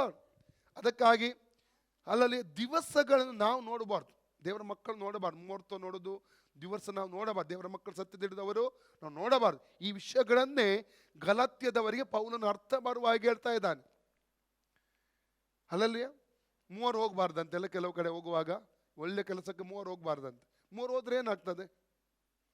ಅಲ್ಲಲ್ಲಿಯ ಇನ್ನೂ 3 ನಮ್ಮೊಟ್ಟಿಗೆ ಬರ್ತಾರೆ. ನಾವು 3 ಹೋಗುವಾಗ ಗೊತ್ತುಂಟ ಯಾರು? ತಂದೆ, ಮಗ, ಪವಿತ್ರಾತ್ಮ, 6 ಜನ ಆಗ್ತೇವೆ ನಾವು. 3 ಹೋದ್ರೆ ಏನಾಗಲ್ಲ, ಹೋಗಿ ಪ್ರೈಸ್ ಗಾಡ್. ಏನು ದೇವರ ಮಕ್ಕಳಿಗೆ ಏನಾಗಲ್ಲ. ನಮ್ಮ ಮನೆ ಕಟ್ಟುವಾಗ ನಾವು ವಾಸ್ತು ನೋಡಲಿಲ್ಲ, ಬಿಸ್ತು ನೋಡಲಿಲ್ಲ, ನಾವು ಏನಿಲ್ಲ. ನಾವಲ್ಲಿ ಒಬ್ಬ ರಾಜಕೀಯ ವ್ಯಕ್ತಿ ಒಮ್ಮೆ ನಾನು ಇರಲಿಲ್ಲ ಅವಾಗ, ಗಲ್ಪಲ್ಲಿದೆ, ಮಿಸ್ಸಸ್ ಇದ್ದರು. 2 ಬಾವಿಗಳಿತ್ತು ಅಲ್ಲಿ, 2 ಬಾವಿಗಳು ಉಂಟು ಅಲ್ಲಿ ಇನ್ನಂಜಲ್ಲಿ. ಅವ್ರು ಹೀಗೆ ಬಂದು ನೋಡಿದ್ರಂತೆ, ಇದು ಡೋರ್ ಹೀಗೆ ಇರಬಾರ್ದಿತ್ತು, ಮತ್ತು ಈ ಒಂದು ಬಾವಿ ಮುಚ್ಚಬೇಡಿ, ಆ ಬಾವಿ ಮಾತ್ರ ತೆರೆದಿಡಿ ಎಂಬುದಾಗಿ ಹೇಳಿದ್ರಂತೆ. ಅಲ್ಲಲ್ಲೂಯ್ಯ, 2 ಬಾವಿ ತೆರೆಯಲ್ಪಟ್ಟೆ ಉಂಟು. ಅಲ್ಲಿ ಎಲ್ಲ ಮುಟ್ಟಿದ್ದೆಲ್ಲ ಆಶೀರ್ವದಿಸಲ್ಪಡ್ತಾ ಇದೆ. ಆಮೇನ್. ಅಂದ್ರೆ ನಮ್ಮ ನಂಬಿಕೆ ವಾಸ್ತು ಮೇಲೆಯೋ, ನಮ್ಮ ನಂಬಿಕೆ ಒಂದು ದಿವಸದ ಮೇಲೆಯೋ, ಅಥವಾ ಇನ್ಯಾವುದರ ಮೇಲೆ ನಮ್ಮ ನಂಬಿಕೆ ಸತ್ಯದ ಮೇಲೆ, ದೇವರ ವಾಕ್ಯದ ಮೇಲೆ, ದೇವರ ಮೇಲೆ ನಮ್ಮ ನಂಬಿಕೆ. ಇನ್ನೇನು ಕಟ್ಟಿಕೊಂಡ್ರೆ ಏನಾಗ್ತದೆ? ತೆಂಗಿನಕಾಯಿ ಮರಕ್ಕೆ ಏನಾದ್ರು ಕಟ್ಟುವಂಥದ್ದು, ಅದು ದೃಷ್ಟಿ ಬೀಳಬಾರ್ದಂತೆ. ಮನೆಯ ಡೋರ್ ಮುಂದೆ ಏನೋ ಕುದುರೆಯ ಲಾಳವನ್ನು ಹಾಕುವಂಥದ್ದು, ಕಟ್ಟುವಂಥದ್ದು, ದೃಷ್ಟಿ ಬೀಳಬಾರ್ದು, ತೊಂದರೆ ಬರಬಾರ್ದು, ಅದೃಷ್ಟ ಕಲ್ಲಿಡುವಂಥದ್ದು. ನಮ್ಮ ನಂಬಿಕೆ ಯಾವುದ್ರ ಮೇಲೆ ಇಡ್ತಾ ಇದ್ದೇವೆ ನಾವು? ಅಲ್ಲೇ ಪಾಕೆಟ್ಟಲ್ಲಿ ಅದೃಷ್ಟ ಕಲ್ಲಿಡುವುದಂತೆ, ಇನ್ನೇನೋ ಯಾರು ಕೊಟ್ಟದ್ದು ಇಡುವಂಥದ್ದು. ನಂಬಿಕೆ ದೇವರಲ್ಲಿ ಇದೆಯಾ, ಅದರ ಮೇಲೆ ಇದೆಯಾ? ಅದು ಇದ್ರೆ ನಿನಗೆ ಅದೃಷ್ಟವಾ? ಯೇಸು ಇದ್ರೆ ಅದೃಷ್ಟವಾ? ಯೇಸು ಬರ್ಬೇಕಾ ನಿನ್ನ ಜೊತೆಯಲ್ಲಿ, ನಿನ್ನ ಮನೆಯಲ್ಲಿ, ನಿನ್ನ ಸ್ಥಳದಲ್ಲಿ, ನಿನ್ನ ಕೆಲಸ ಸ್ಥಳದಲ್ಲಿ, ಬಿಸ್ನೆಸ್ ಸ್ಥಳದಲ್ಲಿ? ಆ ಕಲ್ಲು ಬರಬೇಕಾ? ಆ ವಸ್ತು ಬರಬೇಕಾ? ಆಮೇನ್. ನಮ್ಮ ನಂಬಿಕೆ ಎಲ್ಲಿ ಇಟ್ಟಿದ್ದೇವೆ ನಾವು ಇವತ್ತು?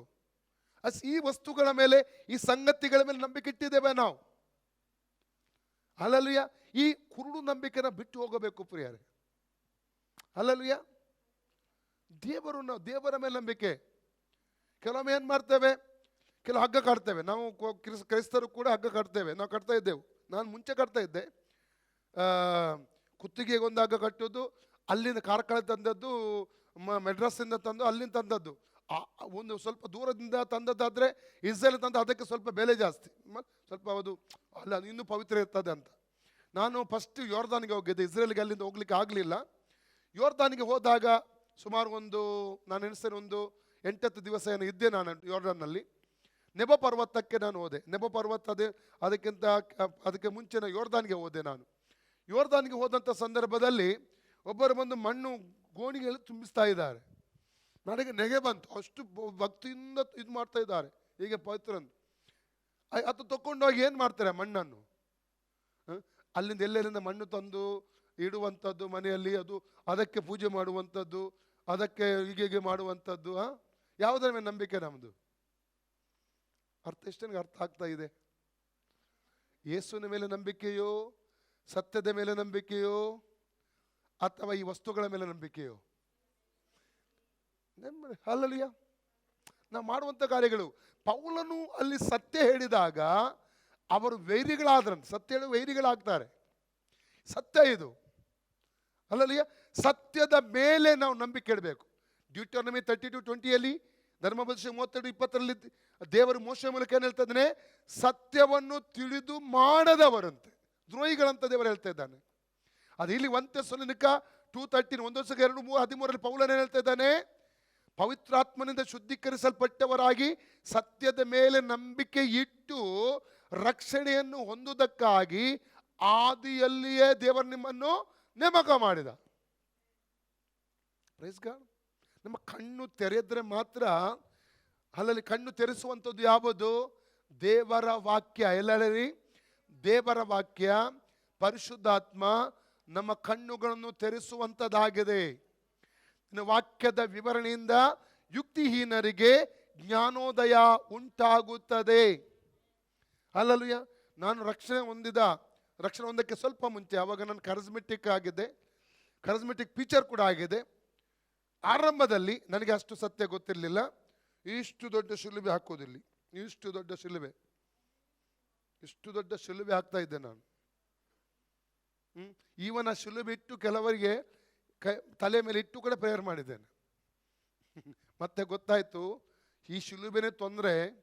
ಅಲ್ಲಲ್ಲ, ಈ ಶಿಲುಬೆನೇ ತೊಂದರೆ. ಯೇಸು ಹೇಳಿದ್ದಾನೆ ಶಿಲುಬೆ ಇಟ್ಟು ಪ್ರೇಯರ್ ಮಾಡಿ ಅಲ್ಲ, ಫೋಟೋ ಇಟ್ಟು ಪ್ರೇಯರ್ ಮಾಡಿ. ಯೇಸು ಹೇಳಿಲ್ಲ. ಯೇಸು ಏನು ಹೇಳಿದ್ದಾನೆ? ನನ್ನ ಹೆಸರಿನಲ್ಲಿ. ಯೇಸು ಏನು ಹೇಳಿದ್ದಾನೆ? ಜಾನ್ 14:14, ಯೋಹನ್ 14:14, ಯೋಹನ್ 15:16-17, ಯೋಹನ್ 16:23-24, ನನ್ನ ಹೆಸರಿನಲ್ಲಿ ತಂದೆ ಬಳಿ ಏನು ಪ್ರಾರ್ಥಿಸುತ್ತೀರಿ ಅದನ್ನು ಕೊಡುತ್ತೇನೆ. ಮಾರ್ಕ್ 16:17-18 ಓದಿ. ಮಾರ್ಕ್ 16:17-18.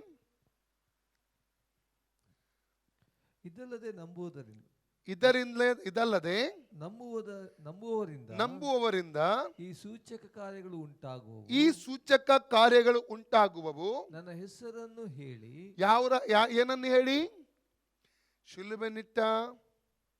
ಶಿಲುಬೆನಿಟ್ಟ, ಮಣ್ಣನ್ನಿಟ್ಟ, ಕಲ್ಲನ್ನಿಟ್ಟ, ಫೋಟೋನಿಟ್ಟ, ಏನಿಟ್ಟು?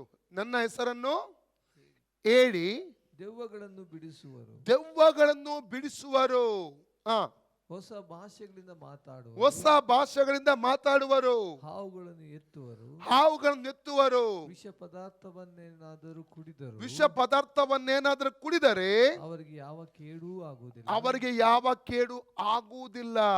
ಅವರು ನನ್ನ ರೋಗಿಗಳ ಮೇಲೆ ಕೈ ಇಟ್ಟರೆ ಅವರಿಗೆ ಗುಣವಾಗುವುದೆಂದು ಹೇಳಿದನು, ಅವರಿಗೆ ಗುಣವಾಗುವುದೆಂದು ಹೇಳಿದನು. ನನ್ನ ಹೆಸರನ್ನು ಹೇಳಿ, ಯೇಸು ಏನು ಹೇಳಿದ್ದಾನೆ? ನನ್ನ ಹೆಸರಿನಲ್ಲಿ, ಯೇಸು ಕ್ರಿಸ್ತನ ಹೆಸರಿನಲ್ಲಿ. ಅಷ್ಟೇ ಅರ್ಥ ಆಗ್ತಾ ಇದೆ. ಹಗ್ಗ ಕಟ್ಟಿದ್ರೆ ನಮ್ಮ ನಂಬಿಕೆ ಹಗ್ಗದ ಮೇಲಿದೆ, ಬೌಂಡ್ ಆದೆವು. ಯಾರ ಹೆಸರಿನಲ್ಲಿ ಹಗ್ಗ ಕಟ್ತಾ ಇದ್ದೇವೆ ನೋಡಿ. ನಾವು ಕೆಲವು ಸಂತರ ಹೆಸರಲ್ಲಿ, ಅವರಿವರ ಹೆಸರಲ್ಲಿ ಮುಂಚೆ ರಕ್ಷಣೆ ಹೊಂದಕ್ಕೆ ಮುಂಚೆ ನಾನು ಕಟ್ತಾ ಇದ್ದೆ. ಬೌಂಡ್ ಆಯ್ತು. ಅಲ್ಲಿ ಏನಾಯ್ತಲ್ಲಿ? ನಮಗೆ ಗೊತ್ತಿಲ್ಲದ ಹಾಗೆ ಅದಕ್ಕೆ ನಾವು ಅಧೀನರಾಗ್ತಾ ಇದ್ದೆವು. ಬೌಂಡ್. ನಂಬಿಕೆ ಯೇಸುವಿನ ಮೇಲೆ ಇರಬೇಕಾ, ಆ ಸಂಗತಿಗಳ ಮೇಲೆ ಇರಬೇಕಾ? ಕ್ರಿಸ್ತನ ಮೇಲೆ ನಂಬಿಕೆ ಇರಬೇಕು.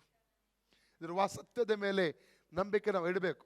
ಸತ್ಯ ತಿಳಿದ ಮೇಲೆ ಸತ್ಯಕ್ಕಾಗಿ ನಿಲ್ಲುವಂತ ತೀರ್ಮಾನ ತಗೋಬೇಕು, ಸ್ಟ್ಯಾಂಡ್ ತಗೋಬೇಕು ನಾವು. ಅಲ್ಲಲ್ಲಿಯ ಸ್ಟ್ಯಾಂಡ್ ತಗೊಳ್ಳದಿದ್ದರೆ ಏನಾಗ್ತದೆ?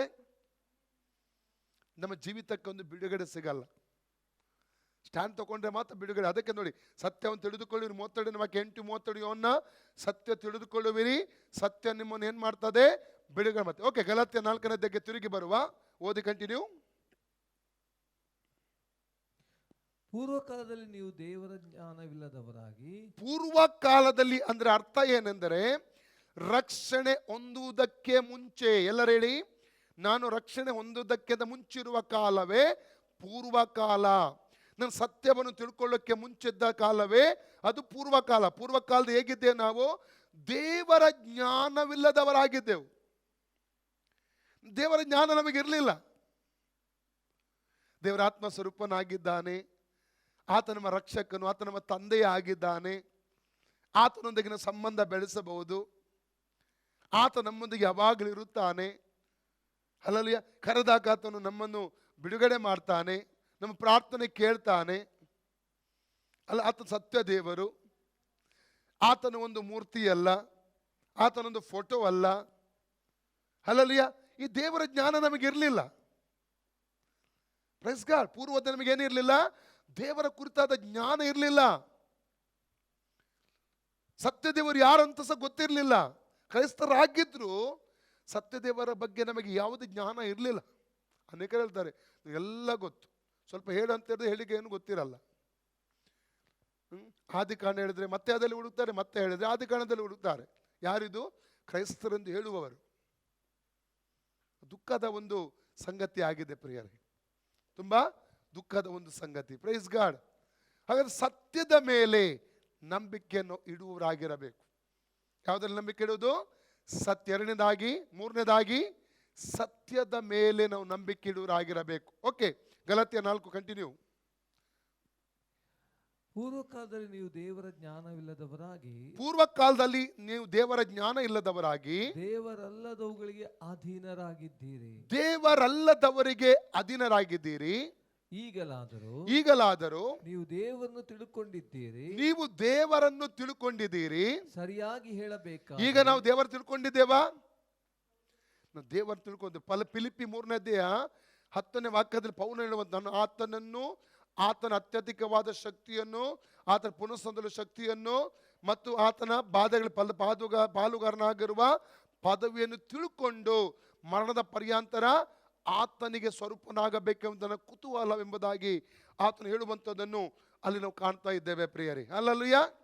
Price the lord. ಇಲ್ಲಿ ಪೌಲನ ಬಯಕೆಯನ್ನು ಇಲ್ಲಿ ಕಾಣ್ತಾ ಇದ್ದೇವೆ. ಮುಂದೆ ಓದಿ, ಗಲಾತ್ಯ.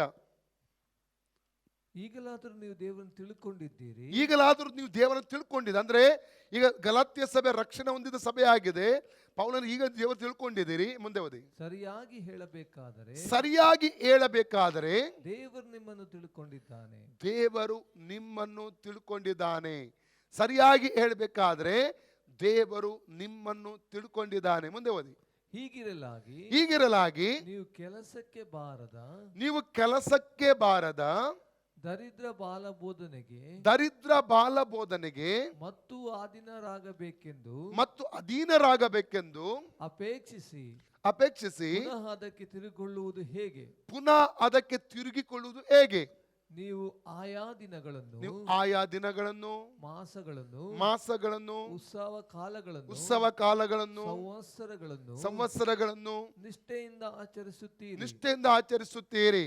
ನಾನು ನಿಮಗೋಸ್ಕರ ಪ್ರಯಾಸಪಟ್ಟದ್ದು ನಿಷ್ಫಲವಾಯ್ತೋ ಏನೋ ಎಂದು ನಿಮ್ಮ ವಿಷಯದಲ್ಲಿ ಭಯಪಡುತ್ತೇನೆ. ಸಹೋದರರೇ, ನಾನು ನಿಮ್ಮ ಹಾಗೆ ಆದದರಿಂದ ನೀವು ನನ್ನ ಹಾಗೆ ಆಗಬೇಕೆಂದು ನಿಮ್ಮನ್ನು ಬೇಡಿಕೊಳ್ಳುತ್ತೇನೆ. ನೀವು ನನಗೇನು ಅನ್ಯಾಯ ಮಾಡಲಿಲ್ಲ. ನನ್ನ ಶರೀರಕ್ಕೆ ಅಸೌಖ್ಯವಿದ್ದರಿಂದ ನಾನು ನಿಮ್ಮಲ್ಲಿದ್ದು ಮೊದಲನೇ ಸರ್ತಿ ನಿಮಗೆ ಸುವಾರ್ತೆ ಸಾರಿದ್ದು ನೀವು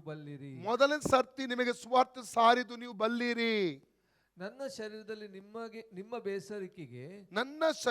ನಿಮ್ಮ ಬೇಸರಿಕೆಗೆ ಆಸ್ಪದವಾದದ್ದು ನೀವು ಆಸ್ಪದವಾದದ್ದನ್ನು ನೀವು ಹಿನೈಸಲಿಲ್ಲ. ಅದರ ಅರ್ಥ ಅನಾರೋಗ್ಯದಲ್ಲಿ ಆತನಿದ್ದ, ಆದ್ರೂ ಅವರಿಗೆ ಹಿನೈಸಲಿಲ್ಲ, ಪೌಲನನ್ನು ಓಕರಿಸಲಿಲ್ಲ. ನನ್ನನ್ನು ದೇವದೂತನಂತೆ ಕ್ರಿಸ್ತ ಯೇಸುವಿನಂತೆ ಸೇರಿಸಿಕೊಂಡಿರಿ. ಆಗ ನಿಮಗೆ ಶುಭವಾಯಿತೆಂದು ಹೇಳಿಕೊಂಡ್ರಲ್ಲ. ಆ ಶುಭವು ಎಲ್ಲಿ ಹೋಯಿತು? ಆ ಶುಭ ಈಗ ಎಲ್ಲಿ ಹೋಯಿತು? ಸಾಧ್ಯವಾಗಿದ್ದರೆ ನಿಮ್ಮ ಕಣ್ಣುಗಳನ್ನಾದರೂ ಕಿತ್ತುಕೊಂಡು ನನಗೆ ಕೊಡುತ್ತಿದ್ದೀರೆಂದು ನಿಮ್ಮನ್ನು ಕುರಿತು ಸಾಕ್ಷಿ ಹೇಳುತ್ತೇನೆ. ಹೀಗಿರಲಾಗಿ ನಾನು ನಿಮಗೆ ಸತ್ಯವನ್ನು ಹೇಳುವುದರಿಂದ ನಿಮಗೆ ಶತ್ರುವಾಗಿದ್ದೇನೋ? ಸತ್ಯ ಹೇಳುವುದರಿಂದ ಏನಾಗಿದೆ? ಈಗ ಪೌಲ ಶತ್ರುವಾಗಿ ಮಾರ್ಪಟ್ಟ. ಸತ್ಯ ಹೇಳುವಾಗ ನಾವು ವಿರೋಧಿಗಳಾಗುತ್ತೇವೆ, ವೈರಿಗಳಾಗುತ್ತೇವೆ. ಕೆಲವರಿಗೆ ಅದು ಸಹಿಸ್ಲಿಕ್ಕಾಗಲ್ಲ, ಜೀರ್ಣ ಮಾಡಿಸಿಕೊಳ್ಳಿಕ್ಕಾಗಲ್ಲ, ಶತ್ರುಗಳಾಗುತ್ತೇವೆ. ಸತ್ಯವನ್ನು ಹೇಳದೆ ದೇವ ಸೇವಕರಿಗೆ ವಿಧಿ ಇಲ್ಲ. ಸತ್ಯವನ್ನು ಹೇಳುವುದಕ್ಕಾಗಿಯೇ ದೇವರು ದೇವ ಸೇವಕರನ್ನು ಅಭಿಷೇಕ ಮಾಡಿದ್ದಾನೆ, ನೈಸ್ ಮಾಡುವುದಕ್ಕಾಗಿ ಅಲ್ಲ, ಅಲ್ಲಲ್ಯ ಮಸ್ಕ ಹಾಕುವುದಕ್ಕಾಗಿ ಅಲ್ಲ. ಸತ್ಯ ಹೇಳಲೇಬೇಕು. ಸತ್ಯ ಹೇಳದಿದ್ದರೆ ಸತ್ಯ ಅರ್ಥ ಮಾಡಿಕೊಳ್ಳೋದು ಹೇಗೆ ಜನರು? ಹೌದಲ್ಲ? ಹಾಗಾದ್ರೆ ಮೊದಲದಾಗಿ ದೇವರ ಮೇಲೆ ನಂಬಿಕೆ, ಎರಡನೇದಾಗಿ ಸಾಧಾರಣ ನಂಬಿಕೆ, ಮೂರನೇದಾಗಿ ಸತ್ಯದ ಮೇಲೆ ನಂಬಿಕೆ. ಮೂರನೇದಾಗಿ ನಾವು ಸತ್ಯದ ಮೇಲೆ ನಂಬಿಕೆಯನ್ನು ಇಡುವರಾಗಿರಬೇಕು. ಓಕೆ, ನಾಲ್ಕನೇ ನಂಬಿಕೆಗೆ ಬರುವ 1 ಥೆಸಲೋನಿಕ 2ನೇ ಅಧ್ಯಾಯ 13ನೇ ವಚನ. 1 ಥೆಸಲೋನಿಕ ಚಾಪ್ಟರ್ 2:13, ವಾಕ್ಯದ ಮೇಲಿರುವ ನಂಬಿಕೆ. ಹೀಗಿರಲಾಗಿ ನೀವು ದೇವರ ವಾಕ್ಯವನ್ನು ನಮ್ಮಿಂದ ಕೇಳಿದಾಗ ಅದನ್ನು ಮನುಷ್ಯರ ವಾಕ್ಯವೆಂದೆಣಿಸದೆ ದೇವರ ವಾಕ್ಯವೆಂದೇ ತಿಳಿದು ಅಂಗೀಕರಿಸಿದ್ದಕ್ಕಾಗಿ ನಾವಂತೂ ಎಡೆಬಿಡದೆ ದೇವರಿಗೆ. ನೋಡಿ, ಥೆಸಲೋನಿಕ ಸಭೆಗೆ ಪೌಲ ಮತ್ತು ಉಳಿದ ಶಿಷ್ಯರು ವಾಕ್ಯವನ್ನು ಹೇಳುವಾಗ ಅವರು ಮನುಷ್ಯರಿಂದ ಬರುವ, ಪೌಲನು ಮಾತಾಡ್ತಾ ಇದ್ದಾನೆ, ಪಾಷ ಸುನಿಲ್ ಮಾತಾಡ್ತಿದ್ದಾರೆ, ಪಾಷ ಪ್ರಶಾಂತ್ ಮಾತಾಡ್ತಿದ್ದಾರೆ, ಇನ್ಯಾರು ಮಾತಾಡ್ತಿದ್ದಾರೆ, ಆ ರೀತಿಯಲ್ಲಿ ಅವ್ರು ತಗೊಳ್ತಾ ಇಲ್ಲ. ದೇವರ ವಾಕ್ಯವೆಂದೆಣಿಸಿ ಅವ್ರು ಏನ್ ಮಾಡ್ತಾ ಇದ್ದಾರೆ? ಅಂಗೀಕರಿಸುವಂಥದ್ದನ್ನು ಇಲ್ಲಿ ನಾವು ಕಾಣ್ತಾ ಇದ್ದೇವೆ. ಸತ್ಯವೇದದಲ್ಲಿರುವ ವಾಕ್ಯ ಯಾರು ಮಾತಾಡಿದ್ರು ನಾವು ಅದನ್ನು ಏನ್ ಮಾಡಬೇಕು? ಆ ವ್ಯಕ್ತಿ ಮಾತಾಡ್ತಾನೆಂಬುದಾಗಿ ಅಂಗೀಕಾರ ಮಾಡಬಾರ್ದು. ದೇವರ ವಾಕ್ಯ ಎಂಬುದಾಗಿ ಅದನ್ನು ಅಂಗೀಕರಿಸಬೇಕು ನಾವು. ಮುಂದೆ ಓದಿ. ದೇವರ ವಾಕ್ಯವೆಂದೇ ತಿಳಿದು ಅಂಗೀಕರಿಸಿದ್ದಕ್ಕಾಗಿ, ದೇವರ ವಾಕ್ಯವೆಂದೇ ತಿಳಿದುಕೊಂಡು ಅಂಗೀಕರಿಸಿದ್ದಕ್ಕಾಗಿ ನಾವಂತೂ ಎಡೆಬಿಡದೆ ದೇವರಿಗೆ ಕೃತಜ್ಞತಾ ಸ್ತುತಿ ಮಾಡುತ್ತೇವೆ. ನಾವಂತೂ ಎಡೆಬಿಡದೆ ದೇವರಿಗೆ ಕೃತಜ್ಞತಾ ಸ್ತುತಿ ಮಾಡ್ತೇವೆ. ಅದು ನಿಜವಾಗಿ ದೇವರ ವಾಕ್ಯವೇ. ಅದು ನಿಜವಾಗಿ ದೇವರ ವಾಕ್ಯವೇ. ಅದು ನಂಬುವವರಾದ ನಿಮ್ಮೊಳಗೆ, ಅದು ನಂಬುವವರಾದ ನಿಮ್ಮೊಳಗೆ ಬಲವಾಗಿ ಕೆಲಸ ನಡೆಸುತ್ತದೆ. ಬಲವಾಗಿ ಕೆಲಸ ನಡೆಸ್ತದೆ. ನಾಲ್ಕಂದ್ರೆ ಯಾವುದು ನಂಬೇಕಂತೆ? ನಾವು ದೇವರ ವಾಕ್ಯವನ್ನು ನಂಬಬೇಕು. Praise God. ವಾಕ್ಯದ ಮೇಲಿರುವಂತ ಒಂದು ನಂಬಿಕೆ. ನಾವು ಅಪೊಸ್ತಲರ ಕೃತ್ಯ 17ನೇ ಅಧ್ಯಾಯ 11ನೇ ವಾಕ್ಯಕ್ಕೆ ಬರುವ ಆಕ್ಟ್ಸ್ ಆಫ್ ಅಪೊಸ್ತಲರ್ಸ್ 17:11, ಬೆರೆಯದ ಯಹೂದ್ಯರು ಯಾವ ರೀತಿ ಇದ್ರು ಅಂತ ನಾವು ನೋಡ್ತೇವೆ ಅಲ್ಲಿ. ಆಕ್ಟ್ಸ್ ಆಫ್ ಅಪೊಸ್ತಲರ್ಸ್ 17:11. ಆ ಸಭೆಯವರು ಥೆಸಲೋನಿಕದವರಿಗಿಂತ ಸದ್ಗುಣವುಳ್ಳವರಾಗಿದ್ದು ದೇವರ ವಾಕ್ಯವನ್ನು ಶುದ್ಧ ಮನಸ್ಸಿಂದ ಅಂಗೀಕರಿಸಿ ದೇವರ ವಾಕ್ಯವನ್ನು ಶುದ್ಧ ಮನಸ್ಸಿನಿಂದ ಅಂಗೀಕಾರ ಮಾಡಿ ಇವರು ಹೇಳುವ ಮಾತು ಹೌದೋ ಏನೋ ಎಂಬ ವಿಷಯದಲ್ಲಿ ಇವರು ಹೇಳುವಂತ ಮಾತು ಹೌದೋ ಏನು ಎಂಬ ವಿಷಯದಲ್ಲಿ ಪ್ರತಿದಿನವೂ ಶಾಸ್ತ್ರ ಗ್ರಂಥಗಳನ್ನು ಶೋಧಿಸುತ್ತಿದ್ದರು. ಶಾಸ್ತ್ರ ಗ್ರಂಥಗಳನ್ನು ಶೋಧಿಸುತ್ತಿದ್ದರು. ನೋಡಿ, ಪೌಲ, ಪೇತ್ರ ಎಲ್ಲ ಅಪೊಸ್ತಲರು ಪ್ರಾರ್ಥಿಸುವಾಗ ಅನೇಕ ಅದ್ಭುತಗಳು ನಡೀತಾ ಇದ್ದವು, ಮಹಾ ಅದ್ಭುತಗಳು. ಪೌಲನ ಬಟ್ಟೆಯಲ್ಲಿ ಸಮೇತ ಅಭಿಷೇಕ ಇತ್ತು, ಪೇತ್ರನ ನೆರಳಲ್ಲಿ ಸಮೇತ ಅಭಿಷೇಕ ಇತ್ತು. ಅಂತ ಮಹಾ ಅದ್ಭುತಗಳನ್ನು ಕರ್ತನವರ ಸೇವೆಯ ಮೂಲಕ ಮಾಡ್ತಾರೆ. ಕಾರಣ ಏನು? ಅಪೊಸ್ತಲಗೀತೆ 14:3, ಇಬ್ರಿಯ 2:4, ಮಾರ್ಕ್ 16:19-20 ಹೇಳ್ತದೆ, ಅವರು ಸಾರುವಂತ ಸ್ವಾರ್ಥಿಯೇ ಸತ್ಯ ಎಂಬುದಾಗಿ ದೃಢಪಡಿಸುವುದಕ್ಕಾಗಿ ದೇವರು ಅವರ ಸೇವೆಯ ಮೂಲಕ ಅದ್ಭುತಗಳನ್ನು ಮಾಡ್ತಾ ಇದ್ದ. ಇಂಥ ಅಪೊಸ್ತಲರು ಬಂದು ದೇವರ ವಾರ್ತೆ ಹೇಳಿದಾಗ ಕಣ್ಣು ಮುಚ್ಚಿ ಅವ್ರು ನಂಬಲಿಲ್ಲ. ಪೇತ್ರ ಹೇಳ್ತಿದ್ದಾನೆ, ಪಾಸ್ಟರ್ ಪೀಟರ್ ಹೇಳ್ತಿದ್ದಾರೆ, ಪಾಸ್ಟರ್ ಪೌಲ್ ಹೇಳ್ತಾ ಇದ್ದಾರೆ ಎಂಬುದಾಗಿ ಅವ್ರು ನಂಬಲಿಲ್ಲ. ಅವ್ರೇನ್ ಮಾಡ್ತಿದ್ರು ಗೊತ್ತುಂಟಾ?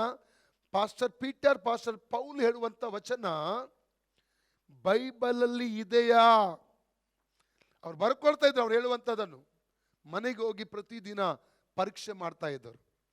ಬೈಬಲಲ್ಲಿ ಅವ್ರು ಹೇಳುವಂಥದ್ದು ಇದ್ರೆ ಮಾತ್ರ ಅವ್ರು ನಂಬುತ್ತಾ ಇದ್ದರು. ನನ್ನ ನಂಬಿಕೆ ಯಾವುದರಲ್ಲಿರಬೇಕು? ದೇವರ ವಾಕ್ಯದ ಮೇಲೆ. ದೇವರ ವಾಕ್ಯದಲ್ಲಿ ಇಲ್ಲದ ಅನುಸರಣೆಗಳು, ಆಚರಣೆಗಳು ಮಾಡುವಂಥದ್ದು ಪಾಪ. ಅರ್ಥ ಆಗ್ತಾ ಇದೆ? ನಮ್ಮ ನಂಬಿಕೆ ದೇವರ ಮೇಲೆ ಬರಬೇಕು, ದೇವರ ವಾಕ್ಯದ ಮೇಲೆ ಬರಬೇಕು, ವಾಕ್ಯದ ಮೇಲೆ ನಂಬಿಕೆಯನ್ನು ಇಡಬೇಕು. ಈ ವಾಕ್ಯ ಮಾತ್ರ ನಮ್ಮನ್ನು ರಕ್ಷಿಸುವಂತದ್ದಾಗಿದೆ. ರೋಮ 10:17 ಓದಿ. ರೋಮನ್ಸ್ 10:17.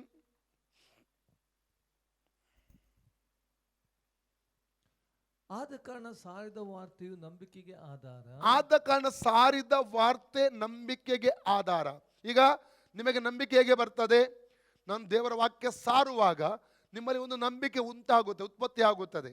ಸಾರಿದ ವಾರ್ತೆಯು ನಂಬಿಕೆಗೆ ಆಧಾರ. ಮುಂದೆ ಓದಿ. ಆ ವಾರ್ತೆಗೆ ಕ್ರಿಸ್ತನ ವಾಕ್ಯವೇ ಆಧಾರ. ಆ ವಾರ್ತೆಗೆ ಕ್ರಿಸ್ತನ ವಾಕ್ಯವೇ ಆಧಾರ. ಈಗ ನಾನು ಸಾರುವಂತ ವಾರ್ತೆಗೆ ಆಧಾರ ಏನು? ಬೈಬಲ್, ದೇವರ ವಾಕ್ಯ. ದೇವರ ವಾಕ್ಯದಿಂದ ಮಾತಾಡ್ತೇನೆ, ಬೈಬಲಿಂದ ಮಾತಾಡ್ತಾ ಇದ್ದೇನೆ, ಸತ್ಯವೇದದಿಂದ ಮಾತಾಡ್ತಾ ಇದ್ದೇನೆ. ಕತೆ ಪುಸ್ತಕ ಇಟ್ಟು ಅದರ ಆಧಾರದಲ್ಲಿ ಮಾತಾಡ್ತಾ ಇಲ್ಲ. ನಾನು ಯಾವುದೇ ಸಿನಿಮಾ ಸ್ಟೋರಿ ನಾನು ಹೇಳ್ತಾ ಇಲ್ಲ, ಯಾವುದು ಪೊಲಿಟಿಕಲ್ ವಿಷಯದಲ್ಲಿ ಮಾತಾಡ್ತಾ ಇಲ್ಲ. ನಾನು ಮಾತಾಡುವಂಥ ಎಲ್ಲ ಮಾತುಗಳು ದೇವರ ವಾಕ್ಯದ ಆಧಾರದಿಂದ ಮಾತಾಡ್ತಾ ಇದ್ದೇನೆ. ಎಷ್ಟು ಅರ್ಥ ಆಗ್ತಾ ಇದೆ? ನಾನು ಸಾರಿದ ವಾರ್ತೆಯು ನಂಬಿಕೆಗೆ ಆಧಾರ ಮತ್ತು ಆ ವಾರ್ತೆಗೆ ಕ್ರಿಸ್ತನ ವಾಕ್ಯವೇ ಆಧಾರ. ನಾನು ಸಾರುವಂಥ ವಾರ್ತೆಯಿಂದ ನಂಬಿಕೆ ಉತ್ಪತ್ತಿ ಆಗುತ್ತದೆ ಮತ್ತು ನಾನು ಸಾರುವಂಥ ವಾರ್ತೆಗೆ ಆಧಾರ ದೇವರ ವಾಕ್ಯವಾಗಿದೆ. Praise God. ಹಾಗಾದ್ರೆ ನೀವು ವಾರ್ತೆಗಳನ್ನು ಕೇಳುವಾಗ, ವಾಕ್ಯಗಳನ್ನು ಕೇಳುವಂಥ ಸಂದರ್ಭದಲ್ಲಿ ಆ ವಾಕ್ಯದ ಮೇಲೆ ನಂಬಿಕೆ ಇಡುವಾಗ ನಿಮ್ಮ ಜೀವಿತದಲ್ಲಿ ಬೇಕಾದ ಬಿಡುಗಡೆ, ನಿಮಗೆ ಬೇಕಾದಂಥ ಬಿಡುಗಡೆಗಳು ನಿಮ್ಮ ಜೀವಿತದಲ್ಲಿ ಉಂಟಾಗುತ್ತದೆ. ಆ ವಾಕ್ಯ ತಕ್ಕ ಬಿಡುಗಡೆ ನಿಮ್ಮ ಜೀವಿತ ಕರ್ಕೊಂಡು ಬರ್ತದೆ. 107 ಕೀರ್ತನೆ 20ನೇ ವಾಕ್ಯ ಹೇಳ್ತದೆ, 107 Psalms 20 ಹೇಳ್ತದೆ, ಆತನ ವಚನವನ್ನು ದೂತನನ್ನೋ ಎಂಬಂತೆ ಕಳಿಸಿ ಅವರಿಗೆ ಸೌಖ್ಯವನ್ನು ಕೊಟ್ಟನೆಂಬುದಾಗಿ ವಾಕ್ಯದಲ್ಲಿ ನೋಡ್ತೇವೆ.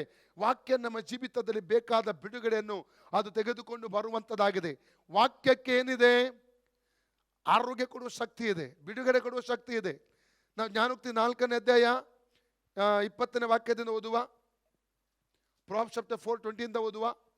ಕಂದ ನನ್ನ ಮಾತುಗಳನ್ನು ಆಲಿಸು, ಕಂದ ನನ್ನ ಮಾತುಗಳನ್ನು ಆಲಿಸು, ನನ್ನ ನುಡಿಗಳಿಗೆ ಕಿವಿಗೊಡು, ನನ್ನ ನುಡಿಗಳಿಗೆ ಕಿವಿಗೊಡು. ನಿನ್ನ ದೃಷ್ಟಿಯು ಅವುಗಳ ಮೇಲೆ ತಪ್ಪದಿರಲಿ, ನಿನ್ನ ದೃಷ್ಟಿಯು ಅವುಗಳ ಮೇಲೆ ತಪ್ಪದಿರಲಿ.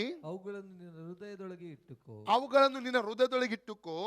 ಅವುಗಳನ್ನು ಹೊಂದುವವರಿಗೆ ಅವು ಜೀವವು. ಎಲ್ಲರೆಡಿ ದೇವರ ವಾಕ್ಯವನ್ನು ಹೊಂದುವವನಿಗೆ, ದೇವರ ವಾಕ್ಯವನ್ನು ಹೊಂದುವವನಿಗೆ ಅವು ಜೀವವಾಗಿದೆ. ಪುನಃ ಹೇಳಿ, ದೇವರ ವಾಕ್ಯವನ್ನು ಹೊಂದುವವನಿಗೆ, ದೇವರ ವಾಕ್ಯವನ್ನು ಹೊಂದುವವನಿಗೆ ಅದು ಜೀವವಾಗಿದೆ. ಮುಂದೆ ಓದಿ. ದೇಹಕ್ಕೆಲ್ಲ ಅವೇ ಆರೋಗ್ಯವು. ಪುನಃ ಓದುವ. ದೇವರ ವಾಕ್ಯವನ್ನು ಹೊಂದುವವರಿಗೆ, ಎಲ್ಲರೆಡಿ ದೇವರ ವಾಕ್ಯವನ್ನು ಹೊಂದುವವರಿಗೆ ಅವು ಜೀವವಾಗಿದೆ, ಅವು ಜೀವವಾಗಿದೆ. ದೇಹಕ್ಕೆಲ್ಲ ಅದು ಆರೋಗ್ಯವಾಗಿದೆ. ವಾಕ್ಯ ನಮ್ಮ ಜೀವಿತದಲ್ಲಿ ಜೀವವನ್ನು, ಆರೋಗ್ಯವನ್ನು ತಕೊಂಡು ಬರ್ತದೆ. ಯಾರ ಜೀವಿತ ತಕೊಂಡು ಬರ್ತದೆ ಆರೋಗ್ಯ ಜೀವವನ್ನು? ನಂಬುವವರಿಗೆ ಮಾತ್ರ. ನಂಬುವವರಿಗೆ ಮಾತ್ರ ಆರೋಗ್ಯ ಮತ್ತು ಜೀವ ತಕೊಂಡು ಬರ್ತದೆ, ನಂಬದವರಿಗೆ ಅಲ್ಲ. ಅದಕ್ಕೆ ವಾರ್ತೆಯನ್ನು ನಂಬಬೇಕು ನಾವು. ಹಾಗೆ ಒಂದು ವೇಳೆ ಲಾಜರನ ಜೀವಿತ ದೇವರು ಅದ್ಭುತ ಮಾಡಿದರೆ, 12 ವರ್ಷ ರಕ್ತ ಕುಸುಮ ರೋಗಿ ಜೀವಿತ ಅದ್ಭುತ ಮಾಡಿದರೆ, ಹಲ್ಲೆಲೂಯಾ, ಅಥವಾ 10 ಕುಷ್ಠರೋಗ ರೋಗಿಗಳ ಜೀವಿತ ಅದ್ಭುತ ಮಾಡಿರುವುದಾದರೆ ನನ್ನ ಜೀವಿತದಲ್ಲೂ ಮಾಡ್ತಾನೆಂಬ ನಂಬಿಕೆ ನಮ್ಮಲ್ಲಿ ಬರಬೇಕು. ವಾರ್ತೆಯನ್ನು ಹಾಗೆ ನಂಬಬೇಕು ನಾವು. ವಾಕ್ಯವನ್ನು ಹಾಗೆ ನಾವು ನಂಬುವಾಗ ದೇವರು ಅನೇಕ ಅದ್ಭುತಗಳನ್ನು ನಮಗೋಸ್ಕರವಾಗಿ ಮಾಡುವಾತನಾಗಿದ್ದಾನೆ. Praise God.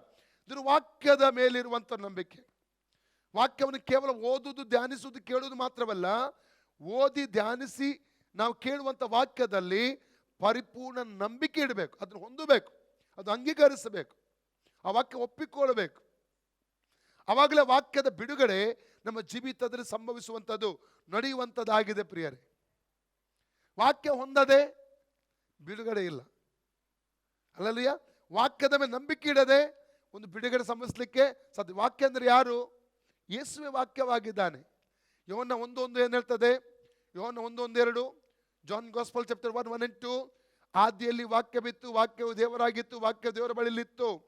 ಜಾನ್ 1:14, ಆ ವಾಕ್ಯ ಬಂದಾತನು ನರವತ್ತರವೆತ್ತಿ ನಮ್ಮ ಮಧ್ಯದಲ್ಲಿ ವಾಸ ಮಾಡಿದನು. ಪ್ರೈಸ್ಗ. ಯಾರದು ವಾಕ್ಯ? ಯಾರು? ಯೇಸು. ವಾಕ್ಯವೇ ಯೇಸುವಾಗಿದ್ದಾನೆ, ಯೇಸುವೆ ವಾಕ್ಯವಾಗಿದ್ದಾನೆ. ಈ ವಾರ್ತೆ ನಮ್ಮನ್ನು ನಂಬುವಾಗ ಆ ವಾರ್ತೆಯು ನಮ್ಮ ಜೀವಿತದಲ್ಲಿ ಬಲವಾಗಿ ಅದ್ಭುತ ಮಾಡ್ತದೆ. ಈ ವಾಕ್ಯ ಬಿಟ್ಟು ಬೇರೆ ಸಂಗತಿ ನಂಬುವುದಾದರೆ ಜೀವಿತ ಏನು ನಡೆಯಲ್ಲ. ಅದಕ್ಕೆ ಯೆರೆಮೀಯ 2:13 ಹೇಳ್ತದೆ, ಜೆರೆಮೀಯ 2:13 ಹೇಳ್ತಾನೆ, ನನ್ನ ಜನರು ಇಬ್ಬಗೆ ಅಪರಾಧ ಮಾಡಿದ್ದಾರೆ. 2 ಬಗೆ ಅಪರಾಧ ಮಾಡಿದ್ದಾರೆ.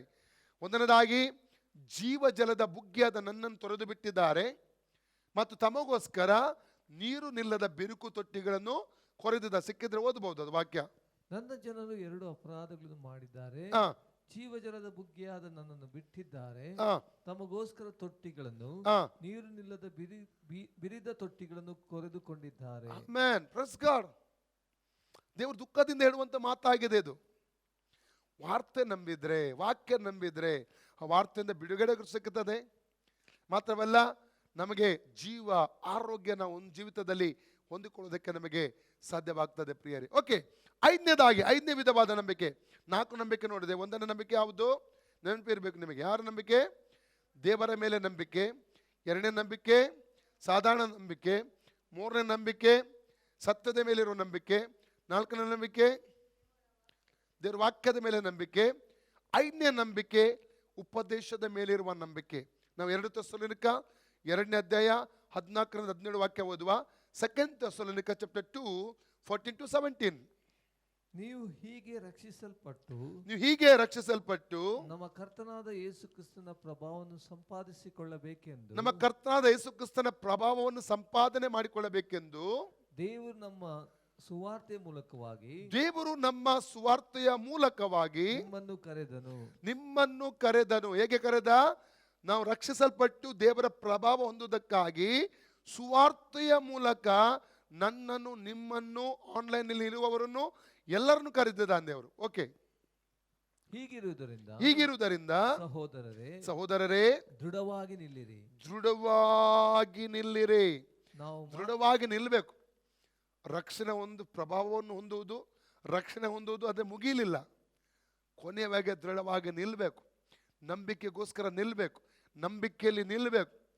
ನಾವು ನಂಬಿಕೆಯಲ್ಲಿ ನಿಲ್ಲುವಾಗ ಅನೇಕ ಹೋರಾಟಗಳು ಬರ್ತದೆ, ಸಮಸ್ಯೆಗಳು ಬರ್ತದೆ, ಹಿಂಸೆ ಬರ್ತದೆ, ನಿಂದೆ ಬರ್ತದೆ, ಪರಿಹಾಸ ಬರ್ತದೆ, ಅಪವಾದ ಬರ್ತದೆ, ಅನೇಕ ಸಂಗತಿ ಬರ್ತದೆ. ಸತ್ಯಕ್ಕಾಗಿ ಒಂದು ಹೆಜ್ಜೆ ತಗೊಳ್ಳುವಾಗ, ನಂಬಿಕೆಗೋಸ್ಕರ ಹೆಜ್ಜೆ ತಗೊಳ್ಳುವಾಗ ಅನೇಕ ಹೋರಾಟಗಳು ನಮಗೆ ಎದುರಾಗಿ ಬರ್ತದೆ. ಉದಾಹರಣೆಗೆ, ಐಗುಪ್ತ ದೇಶದಲ್ಲಿ ದೇವಜನ 430 ವರ್ಷ ಇದ್ರು. ಸತತವಾಗಿ ದೇವರು ನೋಡಿ ಮೊರೆ ಇಟ್ಟರು. ವಿಮೋಚನೆಗಳು 2:23-25 ವಾಕ್ಯದಲ್ಲಿ ಅದನ್ನು ಓದ್ತೇವೆ. ಮೊರೆ ಇಟ್ಟರು. ದೇವರು ಲಕ್ಷ್ಯ ಕೊಟ್ಟ. ಆರೋನ ಮತ್ತು ಮೋಶೆಯನ್ನು ಅವರ ಬಳಿ ಕಳಿಸಿ ಅವರಿಗೆ ಬಿಡುಗಡೆ ಕೊಟ್ಟ. ಅನೇಕ 10 ಪಿಡುಗಳನ್ನು ಕಳಿಸಿ ಆ ದೇಶಕ್ಕೆ ತನ್ನ ಜನ ಬಿಡುಗಡೆ ಮಾಡಿದ. ಅವರು ಕೆಂಪು ಸಮುದ್ರದ ಬಳಿಗೆ ಸಂತೋಷದಿಂದ ಬಂದರು. ಕೆಂಪು ಸಮುದ್ರದಲ್ಲಿ ಅವರು ಗುಣಗುಟ್ಟಿದರು, ದೇವರು ಅದ್ಭುತ ಮಾಡಿದ, ಅಲ್ಲಿ ಮಾರ್ಗ ತೆರೆದ. 15ನೇ ಅಧ್ಯಾಯ, ವಿಮೋಚನೆಗಳ 15ನೇ ಅಧ್ಯಾಯಕ್ಕೆ ಓದುವಾಗ ಮಿರಿಯಾಮ ಮತ್ತು ಇಸ್ರೇಲರು ಸೇರಿ ಏನ್ ಮಾಡ್ತಾರೆ, ಸ್ತ್ರೀಯರೆಲ್ಲ ಸೇರಿ ದಮ್ಮಡಿ ಬಡಿಯುತ್ತಾ ಕುಣಿಯುತ್ತಾ ದೇವರಿಗೆ ಮಹಿಮೆ ಸಲ್ಲಿಸ್ತಾ ಇದ್ದಾರೆ ಹಾಡನಾಡಿ. ಅವ್ರು ಯೋಚಿಸಿರ್ಬೋದು, ಇನ್ನು ಕಷ್ಟ ಮುಗೀತು, ಇನ್ನು ಕಷ್ಟ ಮುಗೀತು, ಇನ್ನು ಯುದ್ಧ ಮುಗಿಯಿತು, ಇನ್ನು ಸಮಸ್ಯೆ ಮುಗಿಯಿತು, ಇನ್ನು ಡೈರೆಕ್ಟ್ ಕಾನಾನಿಗೆ ಹೋಗಿ ಮುಟ್ತೇವೆ ಎಂಬುದಾಗಿ ಯೋಚಿಸಿರಬಹುದು. ಆದರೆ ಎಷ್ಟೆಲ್ಲ ಹೋರಾಟಗಳು ಎದುರಿಸಿದ್ರು ಅವರು. ಅಲ್ಲಲ್ಲಿ 31 ಅರಸುಗಳು 7 ಜನಾಂಗಗಳ ಜೊತೆ ಯುದ್ಧ ಮಾಡಬೇಕಾಯ್ತು. ಅನೇಕ ಸಲ ನೀರಿಲ್ಲದ ಸಮಸ್ಯೆ, ಕೊರತೆಗಳು ಬಂದವು, ನೀರು ಸಿಗಲಿಲ್ಲ, ಊಟ ಸಿಗಲಿಲ್ಲ, ಎಷ್ಟೆಲ್ಲ ಹೋರಾಟಗಳು. ಅದರ ಮಧ್ಯದಲ್ಲಿ ವ್ಯಾಧಿಗಳು ಬಂದವು, ಉರಿಮಂಡಗಳು ಬಂದವು. ನಂತರ ನಾವು ನೋಡ್ತಾ ಎರಿಕೋ ಅಡ್ಡ ಬಂತು, ಯೋರ್ದನ್ ನದಿ ಅಡ್ಡ ಬಂತು. ಒಂದಲ್ಲ ಅನೇಕ ಸಮಸ್ಯೆಗಳನ್ನು ಎದುರಿಸಿ ಪೂರ್ಣ 40 ವರ್ಷಗಳವರೆಗೆ ಕಾನಾನ್ಗೆ ಮುಟ್ಲಿಕ್ಕೆ 11 ದಿವಸ ಅವರಿಗೆ. ಆ್ಯಕ್ಚುಲಿ ಐಗುಪ್ತ ದೇಶದ ಹೊರಟ್ರೆ 11 ದಿವಸದಲ್ಲಿ ಮುಟ್ತಾರೆ ಅವರು. ಆ್ಯಕ್ಚುಲಿ ಅವರ ಪಾಪಕ್ಕೋಸ್ಕರ ದೇವರು ಏನು ಮಾಡಿದ, 40 ವರ್ಷ ಅಲೆದಾಡಿಸುವಂಥದ್ದನ್ನು ಅಲ್ಲಿ ಕಾಣ್ತಾ ಇದ್ದೇವೆ. ಹಾಗಾದರೆ ರಕ್ಷಣೆ ಹೊಂದಿದ ಕೂಡಲೇ ನಮ್ಮ ಸಮಸ್ಯೆ ಪರಿಹಾರ ಎಂಬುದಾಗಿ ಅಲ್ಲ. ಕೀರ್ತನೆ 34:19 ಏನು ಹೇಳ್ತದೆ, ಸಾಮ್ 34:19 ಏನು ಹೇಳ್ತದೆ, ನೀತಿವಂತನಿಗೆ ಸಂಭವಿಸುವ ಕಷ್ಟಗಳು ಅನೇಕವಿದ್ದರೂ ಯೆಹೋವನು ಅವುಗಳೊಳಗಿಂದ ಆತನ ಬಿಡಿಸು. 2 ಪೀಟರ್ 2:9 ಓದಿ, 2 ಪೇತ್ರ 2:9 ಓದಿ, 2 ಪೇತ್ರ 2:9. ಕರ್ತನು ಭಕ್ತರನ್ನು ಕಷ್ಟಗಳೊಳಗಿಂದ ತಪ್ಪಿಸುವುದಕ್ಕೂ, ಕರ್ತನು ಭಕ್ತರನ್ನು ಕಷ್ಟಗಳೊಳಗಿಂದ ತಪ್ಪಿಸುವುದಕ್ಕೂ, ದುರ್ಮಾರ್ಗಿಗಳನ್ನು ನ್ಯಾಯ ತೀರ್ಪಿನ ದಿನದ ತನಕ ಹಾ, ಶಿಕ್ಷಾನುಭವದಲ್ಲಿ ಇಡುವುದಕ್ಕೂ ಬಲ್ಲವನು. Praise God. ದೇವರ ಮಕ್ಕಳಿಗೂ ಕಷ್ಟ ಉಂಟು, ಲೋಕ ಜನರಿಗೂ ಕಷ್ಟ ಉಂಟು. ಆದರೆ ಒಂದು ವ್ಯತ್ಯಾಸ ಉಂಟು ಇಲ್ಲಿ, ದೇವರ ಮಕ್ಕಳಿಗೆ ನಿರೀಕ್ಷೆ ಇದೆ, ಬಿಡುಗಡೆ ನಿರೀಕ್ಷೆ ಇದೆ.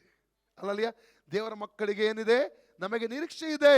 ಯಾಕೆ ಗೊತ್ತುಂಟಾ, ನಾವು ಜೀವಿಸುವ ದೇವರನ್ನ ಆರಾಧನೆ ಮಾಡ್ತಾ ಇದ್ದೇವೆ, ಸತ್ತ ದೇವರನ್ನಲ್ಲ, ಜೀವುಳ್ಳ ದೇವರನ್ನ ಆರಾಧಿಸ್ತೇವೆ. ನಮಗೆ ಬಿಡುಗಡೆ ಇದೆ, ನಮಗೆ ನಿರೀಕ್ಷೆ ಇದೆ. ನೀತಿವಂತನಿಗೆ ಸಂಭವಿಸುವ ಅನೇಕ ಕಷ್ಟ ವಾಕ್ಯನೇ ಹೇಳ್ತದೆ. ಆದರೆ ಒಂದು ವಾಗ್ದಾನ ಏನು ಗೊತ್ತುಂಟಾ, ಅವುಗಳೊಳಗಿಂದ ಯೆಹೋವನು ಅವರನ್ನು ಬಿಡುಗಡೆ ಮಾಡುವನು. ವಾಗ್ದಾನ ಇದೆ, ಬಿಡುಗಡೆ ವಾಗ್ದಾನ ಇದೆ, ನಮಗೆ ನಿರೀಕ್ಷೆ ಇದೆ. ಕಷ್ಟದಲ್ಲೇ ನಾವು ಹಾದು ಹೋಗಲ್ಲ. ಕಷ್ಟಗಳು ಪರ್ಮನೆಂಟ್ ಅಲ್ಲ ದೇವರ ಮಕ್ಕಳ ಜೀವಿತದಲ್ಲಿ. ಅದಕ್ಕೊಂದು ಎಕ್ಸ್ಪೈರಿ ಡೇಟ್ ದೇವರು ಇಟ್ಟಿದ್ದಾನೆ. ಇವತ್ತು ಪ್ರತಿಯೊಂದಕ್ಕೆ ಎಕ್ಸ್ಪೈರಿ ಡೇಟ್ ಉಂಟಲ್ಲ, ಉಂಟಾ ಇಲ್ವಾ? ಸಿಮ್ಗೂ ಎಕ್ಸ್ಪೈರಿ ಡೇಟ್ ಉಂಟು, ಮೊಬೈಲ್ಗೆ ಎಕ್ಸ್ಪೈರಿ, ನಾವು ತೆಗೆದುಕೊಳ್ಳೋ ಎಲ್ಲ ಎಲೆಕ್ಟ್ರಾನಿಕ್ ವಸ್ತುಗಳಿಗೆ ಒಂದು ಎಕ್ಸ್ಪೈರಿ ಡೇಟ್ ಅಂತ ಇರ್ತದೆ. ಮತ್ತೆ ರೀಚಾರ್ಜ್ ಮಾಡಬೇಕು ನಾವೆಲ್ಲವನ್ನು. ರಿನ್ಯೂವಲ್ ಮಾಡಿದರೆ ಮಾತ್ರ ಅದನ್ನು ಪುನಃ ಬಳಸಿಕೊಳ್ಳಿಕ್ಕೆ ಸಾಧ್ಯ. ದೇವರ ವಾಕ್ಯದಲ್ಲಿ ನಮಗೂ ಕೂಡ ನಮ್ಮ ಕಷ್ಟಗಳಿಗೆ ಎಕ್ಸ್ಪೈರಿ ಡೇಟ್ ಇಟ್ಟಿದ್ದಾನೆ, ಗೊತ್ತಾ? ಓದಿ 1 ಪೇತ್ರ 1:6, 1 ಪೀಟರ್ 1:6. ಸ್ವಲ್ಪ ಸಮಯ ಅಂತ ವಾಕ್ಯ ಹೇಳ್ತದೆ, ಓದಿ.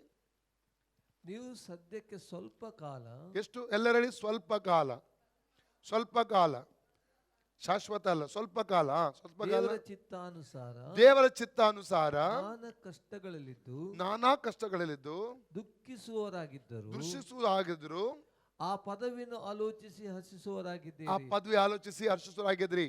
ಸ್ವಲ್ಪ ಕಾಲದ ಕಷ್ಟ ಈ ಲೋಕದ ದೇವರ ಮಕ್ಕಳಿಗೆ, ಶಾಶ್ವತವಾಗಿ ಅಲ್ಲ. ಒಂದು ಬಿಡುಗಡೆ ನಿರೀಕ್ಷೆ ಇದೆ. ಕೀರ್ತನೆ 35 ಏನು ಹೇಳ್ತದೆ, ಮುಂಜಾನೆ ದುಃಖವೆಂಬುದು ಬರುವುದಾದರೆ, ಸಂಜೆಗೆ ದುಃಖವೆಂಬುದು ಬರುವುದಾದರೆ ಮುಂಜಾನೆಯು, ಓದಿ 35, 30 chapters 5 words.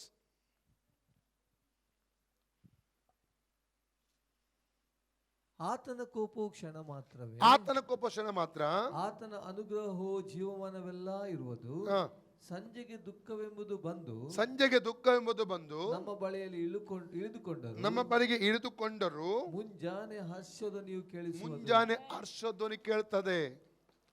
1 Peter 5 chapter 10 ಓದಿ, 1 ಪೇತ್ರ 5:10.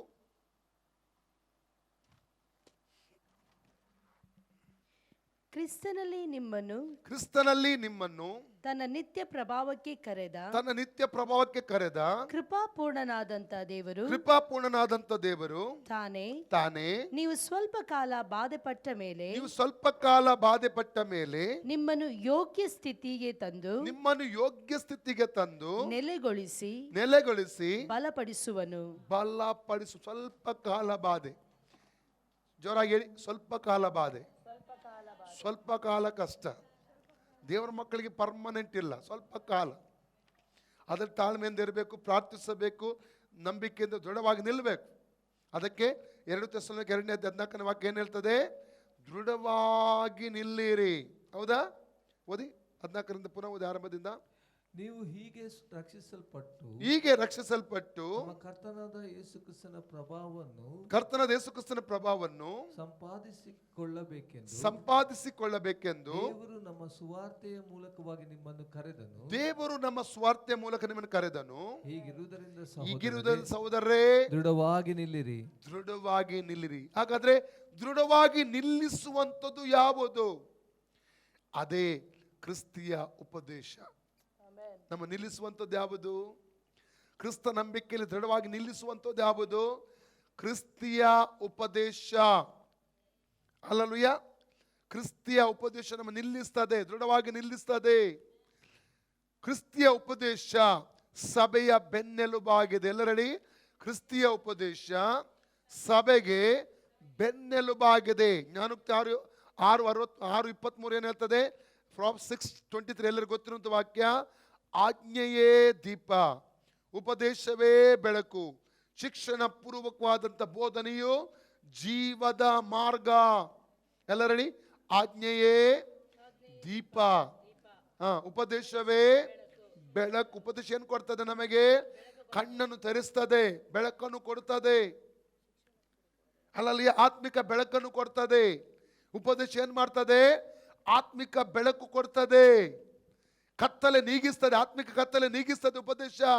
ಅದಕ್ಕೆ ನೋಡಿ, ಆ ಪುಸ್ತಕ 2ನೇ ಅಧ್ಯಾಯ 41ನೇ ವಾಕ್ಯ ಓದಿದಾಗ, ಅವರ ಮಾತಿಗೆ ಒಪ್ಪಿಕೊಂಡವರು, ಅವರ ತಂದೆ ಮಗ ಪವಿತ್ರ ಹೆಸರಿನಲ್ಲಿ ಅವರು ನೀರಲ್ಲಿ ಮುಳುಗಿ ದಿಸೆದುಕೊಂಡು ಎಷ್ಟು ಜನ?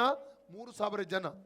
42ನೇ ವಾಕ್ಯ ಹೇಳ್ತದೆ, ಅವರು ಅಪೊಸ್ತಲರ ಉಪದೇಶ ಕೇಳುವುದರಲ್ಲಿ, ರೊಟ್ಟಿ ಮುರಿಯುವುದರಲ್ಲಿ, ಪ್ರಾರ್ಥನೆಯಲ್ಲಿ, ಸಹೋದರ ಅನ್ಯೋನ್ಯತೆಯಲ್ಲಿ ನಿರತರಾಗಿದ್ದರು. ಈ 4 ಸಂಗತಿ. ಒಂದು ಸಂಗತಿ ಯಾವುದು? ಅಪೊಸ್ತಲರ ಉಪದೇಶ ಕೇಳುವುದರಲ್ಲಿ ನಿರತರಾಗಿದ್ದರು. ಉಪದೇಶ ನಮ್ಮ ದೃಢವಾಗಿ ನಿಲ್ಲಿಸ್ತದೆ ಕ್ರಿಸ್ತ ನಂಬಿಕೆಯಲ್ಲಿ. ಅದಕ್ಕೆ ಉಪದೇಶ ಇವತ್ತು ಬೇಕು. ನಾವು ಕಡೆಯ ಕಾಲದಲ್ಲಿ ಇರುವುದರಿಂದ ಇವತ್ತು ಉಪದೇಶ ಭಿನ್ನವಾದ ಉಪದೇಶಗಳನ್ನು ಕೇಳುವುದಕ್ಕೆ ನಮಗೆ ಸಿಗುತ್ತದೆ ಲೋಕದಲ್ಲಿ. Hallelujah, praise God. ಇವತ್ತು ರಕ್ಷಣೆ ಹೊಂದಿದ ಮೇಲೆ ಹೇಗೆ ಬೇಕಾದ ಜೀವಿಸಬಹುದು ಎಂಬುದಾಗಿ ಹೇಳುವಂತ ಉಪದೇಶಗಳನ್ನು ಕಾಣ್ತಾ ಇದ್ದೇವೆ. ಅದಕ್ಕಾಗಿ ಪಾಪ ಮಾಡಲಿಕ್ಕೆ ಭಯಪಡ್ತಾ ಇಲ್ಲ ಜನರು. ನಾನೊಬ್ಬರಿಗೆ ಕೇಳಿದೆ ಮೊನ್ನೆ, ಒಬ್ಬನು ವಿಗ್ರಹಾರ್ಧಕನಾಗಿದ್ದ. ಈಗ ನಿಮ್ಮ ಲೆಕ್ಕದಲ್ಲಿ ರಕ್ಷಣೆ ಹೊಂದಿದ ಮೇಲೆ ಅವನು ಪೂರ ವಿಗ್ರಹಾರ್ಧ ಮಾಡಿದ ತೊಂದರೆ ಇಲ್ವಾ ಅಂತ ಕೇಳಿದೆ ನಾನು. ಅವರ ಉತ್ತರ ಇಲ್ಲ. Hallelujah, praise God, hallelujah. ಅನೇಕರು ಈ ಭಿನ್ನವಾದ ಉಪದೇಶಗಳನ್ನು ಇವತ್ತಿನ ದಿನಮಾನಗಳು ನೋಡ್ತೇವೆ. ಯಾವ ಉಪದೇಶ ಸರಿ? ಹಾಗಾದ್ರೆ ಎಫೆಸ 2:20, 21, 22 2:20 ಉಂಟು ಅದು. ಎಫೆಸ ಚಾಪ್ಟರ್ 2, 20, 21, 23, 22, 2:22 ವರೆಗೆ ಮಾತ್ರ. ಅಪೊಸ್ತಲರು ಪ್ರವಾದಿಗಳು ಎಂಬ ಅಸ್ಥಿವಾರದ ಮೇಲೆ ನೀವು ಮಂದಿರೋಪಾದಿಯಲ್ಲಿ ಕಟ್ಟಲ್ಪಟ್ಟಿದ್ದೀರಿ. ಮಂದಿರದೋಪಾದಿಯಲ್ಲಿ ಕಟ್ಟಲ್ಪಟ್ಟ ಅಪೊಸ್ತಲರು ಪ್ರವಾದಿಗಳು ಎಂಬ ಅಸ್ಥಿವಾರ. ಈ ಅಪೊಸ್ತಲರು ಮತ್ತು ಪ್ರವಾದಿಗಳೆಂಬ ಅಸ್ಥಿವಾರ ಅಂದ್ರೆ ಅರ್ಥ ಏನು? ಅಲ್ಲಿಯ ಉಪದೇಶ, ಅವರ ಮೂಲಕ ಬಂದಂತ ಉಪದೇಶ. ಕಾರಣ ಅವರಿಗೆ ಇದು ಪ್ರಕಟಣೆ ಕೊಟ್ಟ. ಓಕೆ, ಎಫೆಸ ಚಾಪ್ಟರ್ 3 ವರ್ಸಸ್ 1ಗೆ ಬರುವ, 1ರಿಂದ ಬರುವ. ಎಫೆಸ 3:1ನೇ ವಾಕ್ಯದಿಂದ ಓದುವ. ಹೀಗಿರುವುದರಿಂದ ಅನ್ಯ ಜನರಾಗಿರುವ ನಿಮ್ಮ ನಿಮಿತ್ತ ಕ್ರಿಸ್ತ ಯೇಸುವಿನ ಸೆರೆಯವನಾದ ಪೌಲನೆಂಬ ನಾನು ನಿಮಗೋಸ್ಕರ ಪ್ರಾರ್ಥಿಸ್ತೇನೆ. ಮುಗಿಲಿಲ್ಲ, ಓದ್ತಾ ಹೋಗಿ. ನಿಮಗೋಸ್ಕರ ನಿರ್ವಹಿಸುವುದಕ್ಕಾಗಿ ದೇವರು ನನಗೆ ಕೃಪೆಯಾಗಿ ಕೊಟ್ಟ ಕೆಲಸವನ್ನು ದೇವರು ನನಗೆ ಕೃಪೆಯಾಗಿ ಕೊಟ್ಟ ಕೆಲಸವನ್ನು ಇದುವರೆಗೆ ಗುಪ್ತವಾಗಿದ್ದ ಒಂದು ಸಂಗತಿ ದೈವ ಪ್ರಕಟಣೆಯಿಂದ ನನಗೆ ತಿಳಿಸಲ್ಪಟ್ಟಿತು ಎಂಬುದನ್ನು ನೀವು ಕೇಳಿದಿರಲ್ಲ ಅದನ್ನು ಕುರಿತು ನಾನು ಹಿಂದೆ ಸಂಕ್ಷೇಪವಾಗಿ ಬರೆದಿದ್ದೇನೆ. ಬರೆದದ್ದನ್ನು ನೀವು ಓದಿ ನೋಡಿದರೆ ಕ್ರಿಸ್ತನ ವಿಷಯವಾದ ಮರ್ಮವನ್ನು ಕುರಿತು ನನಗಿರುವ ಗ್ರಹಿಕೆಯನ್ನು ನೀವು ತಿಳ್ಕೊಳ್ಳಬಹುದು. ಆ ಮರ್ಮವು ಈ ಕಾಲದಲ್ಲಿ ದೇವರ ಪರಿಶುದ್ಧ ಅಪೊಸ್ತಲರಿಗೂ ಯಾರಿಗೆ? ದೇವರ ಪರಿಶುದ್ಧ ಅಪೊಸ್ತಲರಿಗೆ, ಪ್ರವಾದಿಗಳಿಗೂ ಪವಿತ್ರಾತ್ಮನಿಂದ ತಿಳಿಸಲ್ಪಟ್ಟಂತೆ. ಯಾರಿಂದ ತಿಳಿಸಲ್ಪಟ್ಟಿತ್ತು? ಓಕೆ, ಇಲ್ಲಿಂದ ಬರಲಿಟ್ಟು ಗಲಾತ್ಯ 1:11 ಬನ್ನಿ. ಗಲಾಟಿಯನ್ ಚಾಪ್ಟರ್ 1:11-12. ಸಹೋದರರೇ, ನಾನು ಸಾರಿದ ಸುವಾರ್ತೆಯಂತೂ ಮನುಷ್ಯ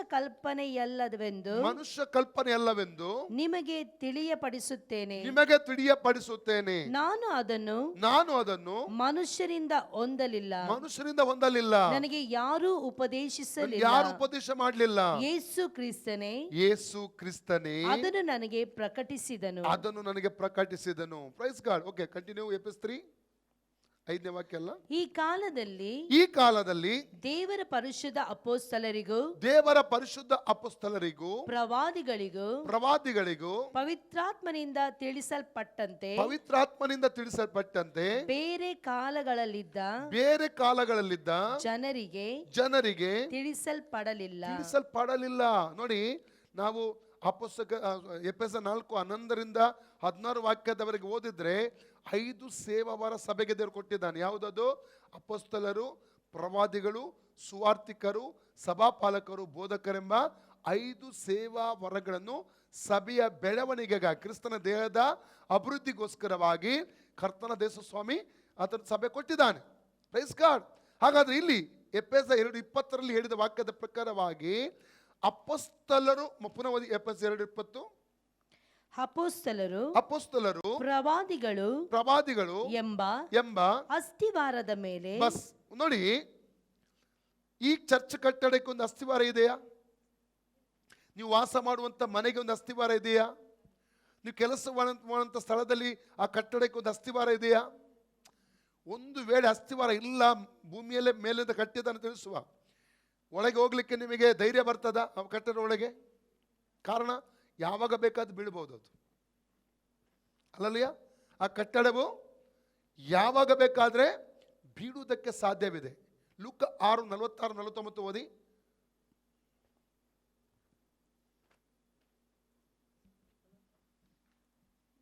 ಲೂಕ್ 6:46-47.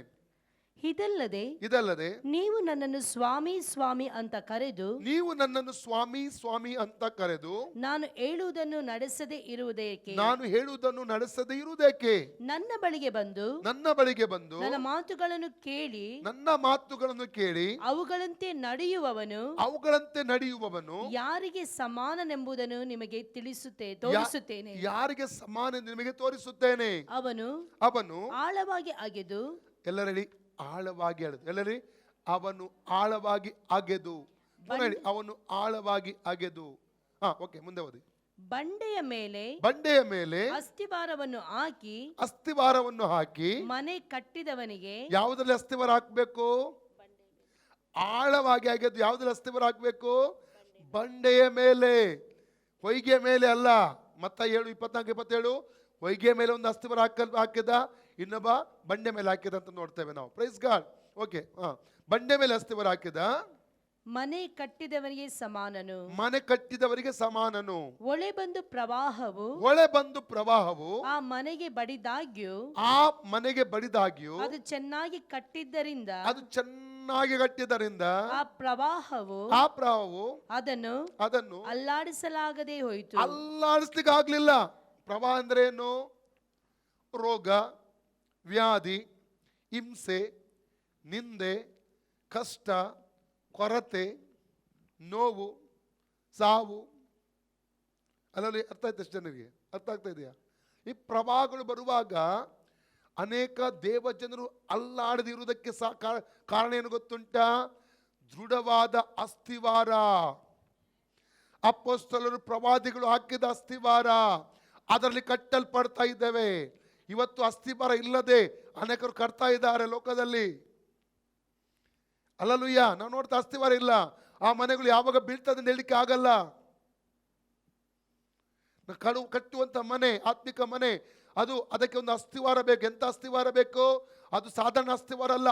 ಆಳವಾಗಿ ಅಗೆದು ಬಂಡೆಯಲ್ಲಿ ಕಟ್ಟಿದ ಹಾಗೆ, ಬಂಡೆ ಮೇಲೆ ಕಟ್ಟಿದ ಮನೆ ಹಾಗೆ ನಮ್ಮ ಆತ್ಮಿಕ ಮನೆ ಕಟ್ಟಲ್ಪಡಬೇಕು ಪ್ರಿಯರೇ. ಓಕೆ, ಲೂಕ್ ಚಾಪ್ಟರ್ ಮುಗಿತಾ? ಆದರೆ ನನ್ನ ಮಾತುಗಳನ್ನು ಕೇಳಿಯೂ ಅವುಗಳಂತೆ ನಡೆಯದಿರುವವನು ಅಸ್ಥಿವಾರವಿಲ್ಲದ ನೆಲದ ಮೇಲೆ, ಅಸ್ಥಿವಾರ ಇಲ್ಲದಂತ ನೆಲದ ಮೇಲೆ ಮನೆ ಕಟ್ಟಿದವನಿಗೆ ಸಮಾನನು. ಮನೆ ಕಟ್ಟಿದವನಿಗೆ ಸಮಾನನು. ಪ್ರವಾಹವು ಅದಕ್ಕೆ ಬಡಿದು ಬಡಿದ ಕೂಡಲೇ ಅದು ಕುಸಿದು ಬಿದ್ದು ಪೂರಾ ಹಾಳಾಯಿತು. Praise God. ನಾವು ಅಸ್ಥಿವಾರದ ಮನೆ ಕಟ್ಟಲ್ಪಡಬೇಕು. ಅದು ಕೂಡ ಆಳವಾಗಿ ಆಗಿದ್ದು ಬಂಡೆ ಮೇಲೆ ಹಾಕಿದ ಅಸ್ಥಿವಾರ. ಯಾವುದದು? ಅಸ್ಥಿವಾರ ಉಪದೇಶಗಳು. Praise God. ಕ್ರಿಸ್ತಿಯ ಜೀವಿತಕ್ಕೆ ಸಭೆಗೆ ಆದಂತ ಒಂದು ಅಸ್ಥಿವಾರ ಉಪದೇಶಗಳಿವೆ. ಇವತ್ತು ನವೀನ ಉಪದೇಶಗಳ ನಿಮಿತ್ತವಾಗಿ ಅವರು ಏನ್ ಮಾಡಿದ್ರು? ಗಾಳಿಗೆ ತೂರಿರುವಂಥದ್ದು ಅಸ್ಥಿವಾರ ಉಪದೇಶಗಳನ್ನು ತೂರಿರುವಂಥದ್ದನ್ನು ಇವತ್ತು ನಾವು ಕಾಣಲಿಕ್ಕೆ ನಮಗೆ ಸಾಧ್ಯ. ಪಾಪದ ಬಗ್ಗೆ ಹೇಳ್ತಾ ಇಲ್ಲ, ಪಾಪದ ಬಗ್ಗೆ ಎಚ್ಚರಿಕೆ ಇಲ್ಲ, ಖಂಡಿಸುವಂಥದ್ದಿಲ್ಲ, ಗದರಿಸುವಂಥದ್ದಿಲ್ಲ, ಎಚ್ಚರಿಸುವಂಥದ್ದಿಲ್ಲ, ಕರೆಕ್ಷನ್ ಇಲ್ಲ. ಅಲ್ಲಲ್ಲಿ ಪರಿಶುದ್ಧತೆ ಬಗ್ಗೆ ಮಾತಾಡ್ತಾ ಇಲ್ಲ, ಅಲ್ಲಲ್ಲಿಯ ನರಕದ ಬಗ್ಗೆ ಮಾತಾಡ್ತಾ ಇಲ್ಲ, ಶಿಕ್ಷೆಯ ಬಗ್ಗೆ ಮಾತಾಡ್ತಾ ಇಲ್ಲ, ಅಲ್ಲಲ್ಲಿಯ. ಇವತ್ತು ನಾವು ನೋಡ್ತಾ ಇದ್ದೇವೆ ಪ್ರಿಯರೇ, ಸೈತಾನ ಸುಲಭವಾಗಿ ಸಭೆಯ ಒಳಗಡೆ. ಅದಕ್ಕೆ ನೋಡಿ 1 ತಿಮೋಥಿ 4 ಚಾಪ್ಟರ್ 1 and 2, 1 to 3 ಓದಿದ್ರೆ ಕಡೆಯ ದಿವಸಗಳಲ್ಲಿ ದೆವ್ವಗಳ ಬೋಧನೆಗಳಿಗೂ ಮತ್ತು ಓದಿ ವಾಕ್ಯ ಓದಿ. ಆದರೂ ಮುಂದಣ ದಿನಗಳಲ್ಲಿ ಕೆಲವರು ವಂಚಿಸುವ ಆತ್ಮಗಳ ನುಡಿಗಳಿಗೂ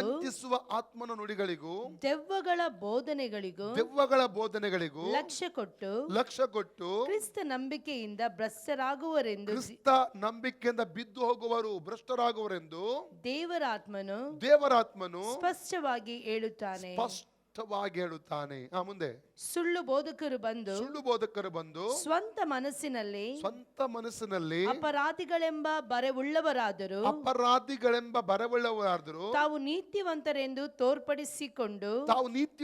ತೋರ್ಪಡಿಸಿಕೊಂಡು ಅವರನ್ನು ಮರಳುಗೊಳಿಸಿ ಮದುವೆಯಾಗಬಾರದೆಂತಲೂ ಇಂತಿಂತ ಆಹಾರವನ್ನು ತಿನ್ನಬಾರದೆಂತಲೂ ಹೇಳುವರು. ಅಂದ್ರೆ ಮದುವೆಗೆ ಸಂಬಂಧವಾಗಿಯೂ ಮಾತ್ರವಲ್ಲ, ಆಹಾರಕ್ಕೆ ಸಂಬಂಧವಾಗಿ ಕೂಡ ದುರುಪದೇಶಗಳನ್ನು ನಾವು ಕಾಣಲಿಕ್ಕೆ ನಮಗೆ ಸಾಧ್ಯ.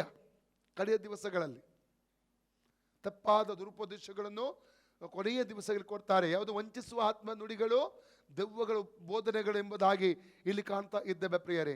ಆದ ಕಾರಣ ಅಸ್ಥಿವಾರ ಉಪದೇಶದ ಬಗ್ಗೆ ನಾವಲ್ಲಿ ಆ ಪುಸ್ತಕದ 2ನೇ ಅಧ್ಯಾಯ 37ನೇ ವಾಕ್ಯದಿಂದ 42ನೇ ವಾಕ್ಯದವರೆಗೆ ನಾವು ಅಸ್ಥಿವಾರ ಉಪದೇಶಗಳ ಬಗ್ಗೆ ಅಲ್ಲಿ ಕಾಣ್ತೇವೆ. ಮೊದಲಾಗಿ ಆ ಪುಸ್ತಕತ್ಯ 2:37-39 ಕೂಡ ನೋಡ್ತೇವೆ. ರಕ್ಷಣೆ 2 ಕಾರ್ಯ ಉಂಟು. ಒಂದು, ಪಾಪಕ್ಕೆ ಪಶ್ಚಾತ್ತಾಪ ಪಡಬೇಕು, ಕ್ರಿಸ್ತನ ಮೇಲೆ ನಂಬಿಕೆ ಇಡುವಂಥದ್ದು. Praise God. ರಕ್ಷಣೆ 2 ಕಾರ್ಯ. ಯಾವುದದು? ಮಾನಸಾಂತರ, ನಂಬಿಕೆ ಮತ್ತು ರಕ್ಷಣೆ. 2ನೇದಾಗಿ ದೀಕ್ಷಾ ಸ್ನಾನ, ತಂದೆ ಮಗ ಪವಿತ್ರದಲ್ಲಿ ನೀರಲ್ಲಿ ಮುಳುಗಿ ದೀಕ್ಷಾದಂತ ತೆಗೆದುಕೊಳ್ಳುವಂಥದ್ದು. 3ನೇದಾಗಿ ಪವಿತ್ರಾತ್ಮನ ಅಭಿಷೇಕ ಅಥವಾ ಪವಿತ್ರಾತ್ಮನ ದಾನ. ಆ ಪುಸ್ತಕ 2:38 ನಾವು ಓದ್ತೇವೆ. 4ನೇದಾಗಿ ಆ ಪುಸ್ತಕ 2:40 ಓದ್ತೇವೆ.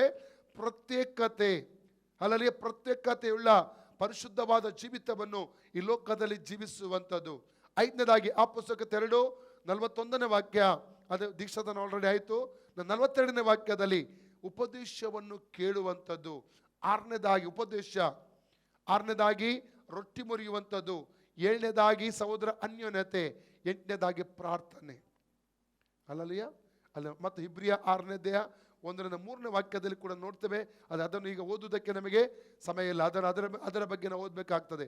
ಆದರೆ ಇಲ್ಲಿ ಆಳವಾದ ಅಸ್ಥಿವಾರ ಉಪದೇಶವುಳ್ಳ ದೈವ ಮಕ್ಕಳು ಮಾತ್ರ ಅವ್ರು ದೃಢವಾಗಿ ನೆಲೆಯಾಗಿ ಎಂಥ ಪರಿಸ್ಥಿತಿಯಲ್ಲಿ ನಿಲ್ಲುವುದಕ್ಕೆ ನಂಬಿಕೆಯಲ್ಲಿ ಸಾಧ್ಯವಾಗುತ್ತದೆ. ಪ್ರಿಯರೇ, ನಾವು ಓದಿದ ವಾಕ್ಯಕ್ಕೆ ಬರುವ 2 ಥೆಸಲೋನಿಕ ಚಾಪ್ಟರ್ 3:14 ನಾವು 17 ವಾಕ್ಯ ಓದಿದ ವಾಕ್ಯಕ್ಕೆ ಬರುವ ದೃಢವಾಗಿ ನಿಲ್ಲಿರಿ ಎಂಬುದಾಗಿ ಅಲ್ಲಿ ಪೌಲನು ಹೇಳ್ತಾ ಇದ್ದಾನೆ. ಓದಿ.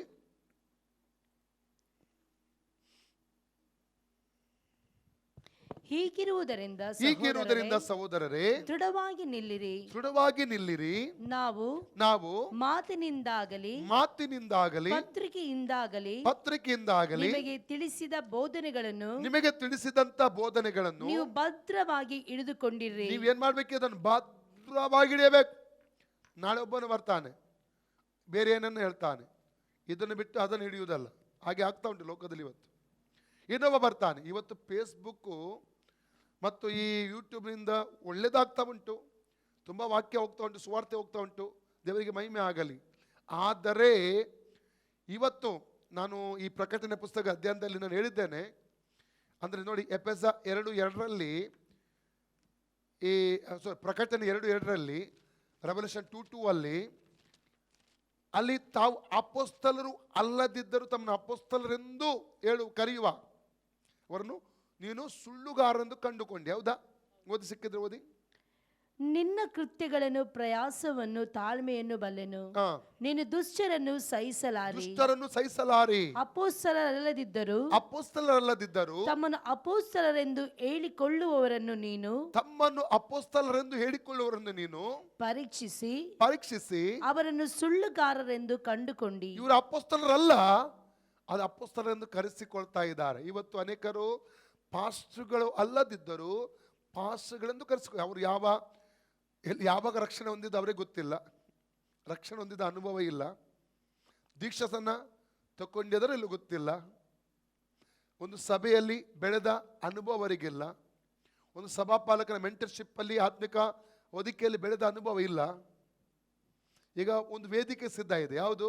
YouTube, Facebook. ಬಾಯಿಗೆ ಬಂದಾಗ ಏನು ಬೇಕಾದರೆ ಮಾತಾಡ್ತಾ ಹೋಗ್ಬೋದು. ಅದು ಪ್ರಸಂಗ ಅಲ್ಲದು, ಒಪಿನಿಯನ್ ಹೇಳುವಂಥದ್ದು. ಇಷ್ಟಂಗೆ ಅರ್ಥ ಆಗ್ತಾ ಇದೆ. ಇದು ಏನಾಗ್ತಾರೆ ಪಾಪ, ಈ ಏನು ಗೊತ್ತಿಲ್ಲದಂಥ ಇನ್ನೋಸೆಂಟ್ ಜನರಿರ್ತಾರೆ, ಅಥವಾ ಜಸ್ಟ್ ನಂಬಿಕೆಗೆ ಬರ್ತಾ ಇರುವವರು, ಅವರು ದಾರಿ ತಪ್ಪುತ್ತಾರೆ. ಅವರವರಿಗೆ ಆದಂತಲೇ ಒಂದು ಏನು ಫಾಲೋವರ್ಸ್ ಇರ್ತಾರೆ. ನಾನು ಅವನ ಫಾಲೋವರ್, ಇವಳ ಫಾಲೋವರ್ ಅಲ್ಲಲ್ಲ. ಅವರವ್ರು ಯಾಕೆ ಗೊತ್ತು? ವಾಕ್ಯ ಹೇಳಿದೆ, ಗೊತ್ತುಂಟ ನಿಮಗೆ? 2 ತಿಮೋಥಿ ಚಾಪ್ಟರ್ 4:1-3 ಓದಿ. 2 ತಿಮೋಥಿ 4:1-3. ದೇವರ ಮುಂದೆ ಮತ್ತು ಜೀವಿಸುವವರಿಗೂ ಸತ್ತವರಿಗೂ ನ್ಯಾಯ ತೀರಿಸುವುದಕ್ಕೆ ಬರುವ ಕ್ರಿಸ್ತ ಯೇಸುವಿನ ಮುಂದೆ ಆತನ ಪ್ರತ್ಯಕ್ಷತೆಯ ಮೇಲೆಯೂ ಆತನ ರಾಜ್ಯದ ಮೇಲೆಯೂ ಆಣೆಯಿಟ್ಟು ನಾನು ನಿನಗೆ ಖಂಡಿತವಾಗಿ ಹೇಳುವುದೇನೆಂದರೆ ದೇವರ ವಾಕ್ಯವನ್ನು ಸಾರು. ಅನುಕೂಲವಾದ ಕಾಲದಲ್ಲಿಯೂ ಅನುಕೂಲವಿಲ್ಲದ ಯಾಕಂದ್ರೆ ಸಭೆಯಲ್ಲಿ ದೇವರ ವಾಕ್ಯ ಇಂಪಾರ್ಟೆಂಟ್. ಶುದ್ಧ ಬೋಧನೆ ಅಲ್ಲಿ ತೀತ 2:1 ಓದಿ, ಟೈಟಸ್ 2:1 ಓದಿ. ನೀನಾದರೂ ಸ್ವಸ್ಥ ಬೋಧನೆಗೆ ಅನುಗುಣವಾಗಿ ಬೋಧನೆ ಕೊಡಬೇಕು. ಸ್ವಸ್ಥ ಬೋಧನೆ, ಆರೋಗ್ಯಕರ ಬೋಧನೆ ಸಭೆಗೆ ಕೊಡಬೇಕು. ಅದೇ 1:10 ಓದಿ ತೀತ. ಅನೇಕರು ಬರೀ ಮಾತಿನವರಾಗಿಯೂ ಮೋಸಗರರಾಗಿಯೂ 9ನೇ ವಾಕ್ಯದಿಂದ ಓದಿ. ಜಿತೇಂದ್ರಿಯರು ಆಗಿದ್ದು ತಾನು ಸ್ವಸ್ಥ ಬೋಧನೆಯಿಂದ ಜನರನ್ನು ಎಚ್ಚರಿಸುವುದಕ್ಕೂ ಎದುರಿಸುವವರ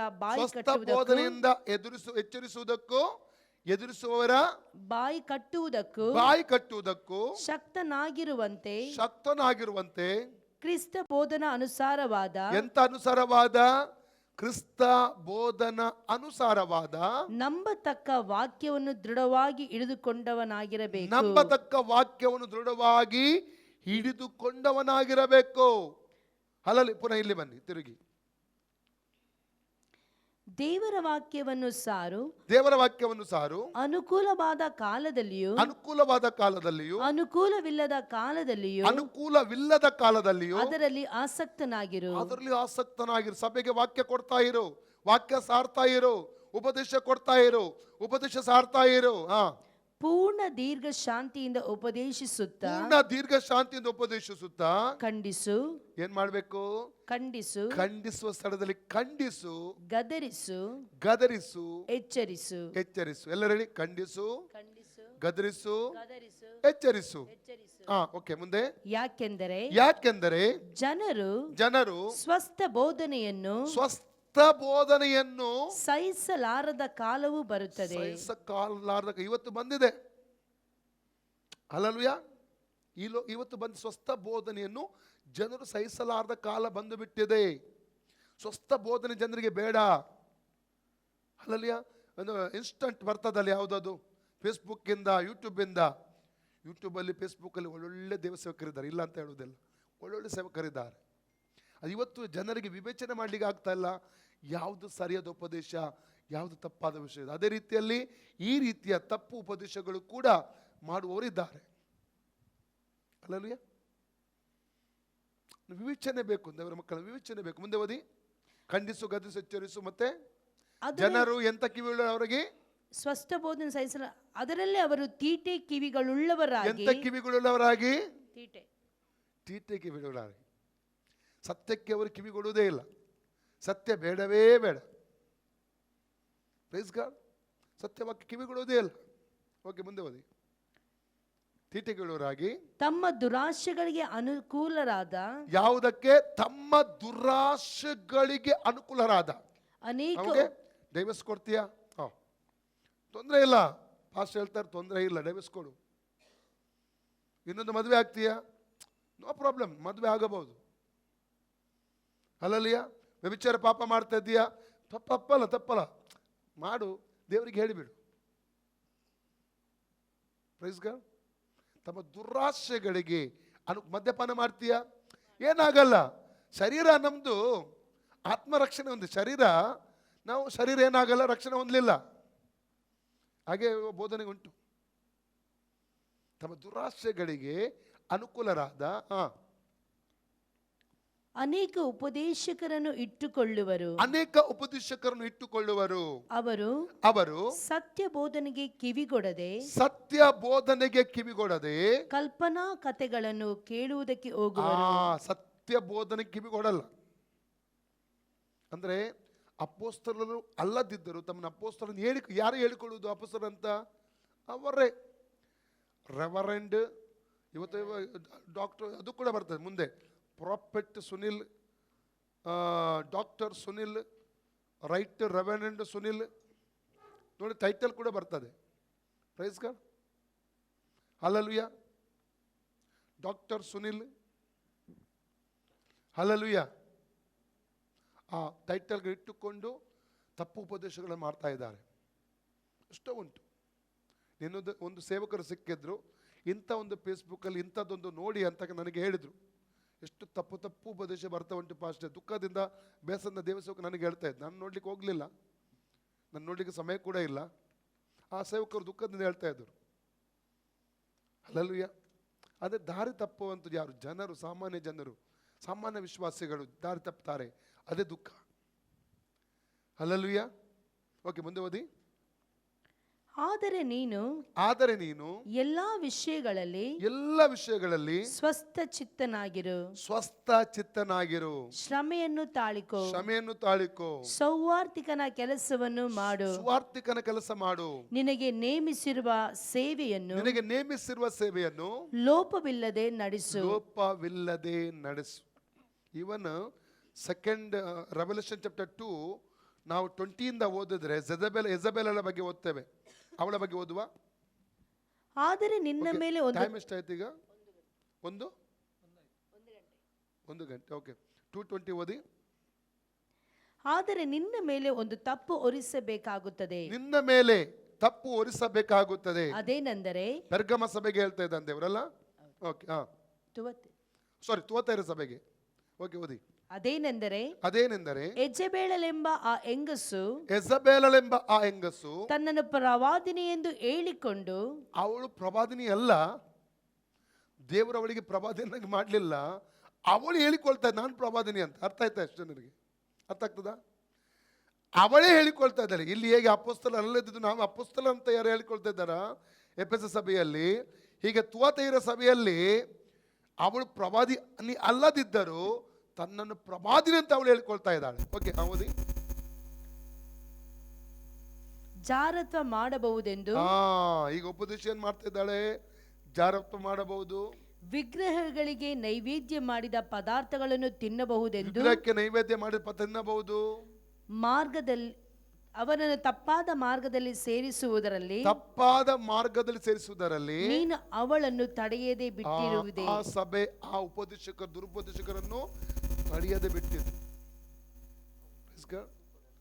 ಇವತ್ತು ರಕ್ಷಣೆ ಹೊಂದಿದ ಅನುಭವ ಇಲ್ಲ, ದೀಕ್ಷೆ ತೆಗೆದುಕೊಂಡ ಅನುಭವ ಇಲ್ಲ, ಒಂದು ಸಭೆಯಲ್ಲಿ ಬೆಳೆದ ಅನುಭವ ಇಲ್ಲ, ಆತ್ಮಿಕ ಒಂದು ಪಾಸ್ಟ್ ಕೆಳಗಡೆ ಇಂಥ ಮೆಂಟರ್ಶಿಪ್ ಅಲ್ಲಿ ಇದ್ದಂಥ ಅನುಭವ ಇಲ್ಲ.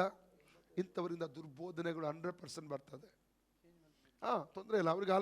ನಾನು ಕಳೆದ ಕೆಲವು ಸಮಯದ ಹಿಂದೆ ಒಂದೆರಡು ತಿಂಗಳಾಯ್ತು, ಒಂದು ಸಹೋದರಿ ನನಗೆ ಕಾಲ್ ಮಾಡಿದ್ರು, ಒಂದು ಕಡೆಯಿಂದ ಕಾಲ್ ಮಾಡಿದ್ರು. ಅವರ ಕುಟುಂಬದ ಎಲ್ಲ ರಕ್ಷಣೆ ಹೊಂದಬೇಕಂತ ತುಂಬ ಆಸೆ ಅವರಿಗೆ ಪ್ರಯತ್ನ ಮಾಡ್ತಾಯಿದ್ರು. ಸಮಯ ಅವಕಾಶ ಎಲ್ಲ ನೋಡಿ ಅವರಿಗೋಸ್ಕರ ಅವರು ಪ್ರಾರ್ಥನೆ ಮಾಡ್ತಾಯಿದ್ರು ಮತ್ತು ಸುವಾರ್ತೆ ಕೂಡ ಕೊಡ್ತಾಯಿದ್ರು.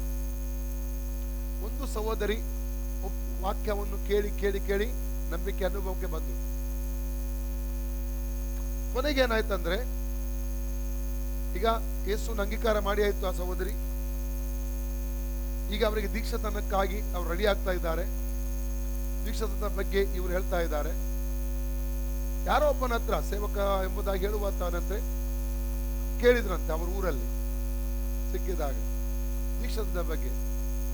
ಆಗ ಅವ್ರು ಹೇಳಿದ್ರು ನಾನು ದೀಕ್ಷಾತ, ಇವರು ಖುಷಿಯಿಂದ ಹೇಳಿದ್ರು ಯೇಸುನ ಅಂಗೀಕರಿಸಿದ್ದೇನೆ, ಈಗ ದೀಕ್ಷಾತನಕ್ಕಾಗಿ ನಾನು ತಗೊಳ್ಳಿಕ್ಕೆ ಸಿದ್ಧನಾಗಿದ್ದೇನೆ, ತಗೊಳ್ದೆ. ಆಗ ಅವ್ರು ಹೇಳ್ಬಿಟ್ರಂತೆ ದೀಕ್ಷಾ ತಗೊಳ್ಳೋ ಅವಶ್ಯಕತೆ ಇಲ್ಲ, ದೀಕ್ಷಾತನ ತೊಂದರೆ ಇಲ್ಲ, ಅವ್ರು ಹೇಳಿಬಿಟ್ರಂತೆ. ಆ ಸಹೋದರಿ ಇವರಿಗೆ ಫೋನ್ ಮಾಡಿ ಹೇಳ್ತಾ ಇದ್ದಾರೆ, ಆ ಸೇವಕರು ಹೇಳಿದ್ರು ನನಗೆ, ಯಾರು ಸೇವಕರನ್ನಾಗಿ ಮಾಡಿದ್ದು ಅವರನ್ನು ತಪ್ಪು ಉಪದೇಶ ಮಾಡ್ತಾ ಇದ್ರು, ಯಾರು ಸೇವಕರನ್ನಾಗಿ ಮಾಡಿದ್ದು? ಹೀಗೆ ಸೇವಕರಂತ ಹೇಳಿಕೊಡೋ ತುಂಬಾ ಜನ ಬರ್ತಾರೆ, ತಪ್ಪು ಉಪದೇಶ ಮಾಡ್ತಾರೆ. ಅವ್ರಿಗೆ ಏನ್ ಗೊತ್ತಿದೆ? ಜನದ ಮೆಚ್ಚುಗೆ ಬೇಕು.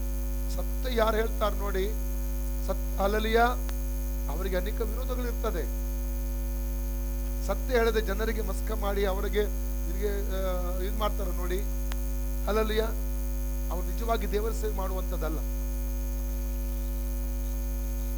ಅವರು ಕನ್ಫ್ಯೂಷನ್ ಆಗಿ ಗೊಂದಲಕ್ಕೊಳಗಾಗಿ ಹಿಂಜಾರುವಂತ ಪರಿಸ್ಥಿತಿ ಬಂದು ಈಗ ಈ ಸಹೋದರಿ ಅಳುತ್ತಾ ನನಗೆ ಹೇಳಿಬಿಟ್ಟು ಅಷ್ಟೇ ಹೀಗಾಗಿ ಆಗಿರ್ಬ ದುಃಖ ಆಗ್ತಾ ಉಂಟು, ನೀವು ಅದರ ಬಗ್ಗೆ ಮಾತಾಡಿ. ಕೊನೆಗೆ ನಾನು ಇದು ವಾಕ್ಯ ಎಲ್ಲ ಅವರಿಗೆ ಕಳಿಸಿ, ವಾಯ್ಸೆಲ್ಲ ಕಳಿಸಿ ಇದರಲ್ಲಿ ವಾಕ್ಯದ ಬಗ್ಗೆ ಮಾತಾಡಿದೆ. ಈ ದೀಕ್ಷಾತನ ಅಂದ್ರೆ ಏನು, ಒಳ್ಳೆ ಟೀಚಿಂಗ್ ಕಳಿಸಿದೆ ನಾನು. ಮತ್ತೆ ಸರಿ ಆಯ್ತು. Praise God.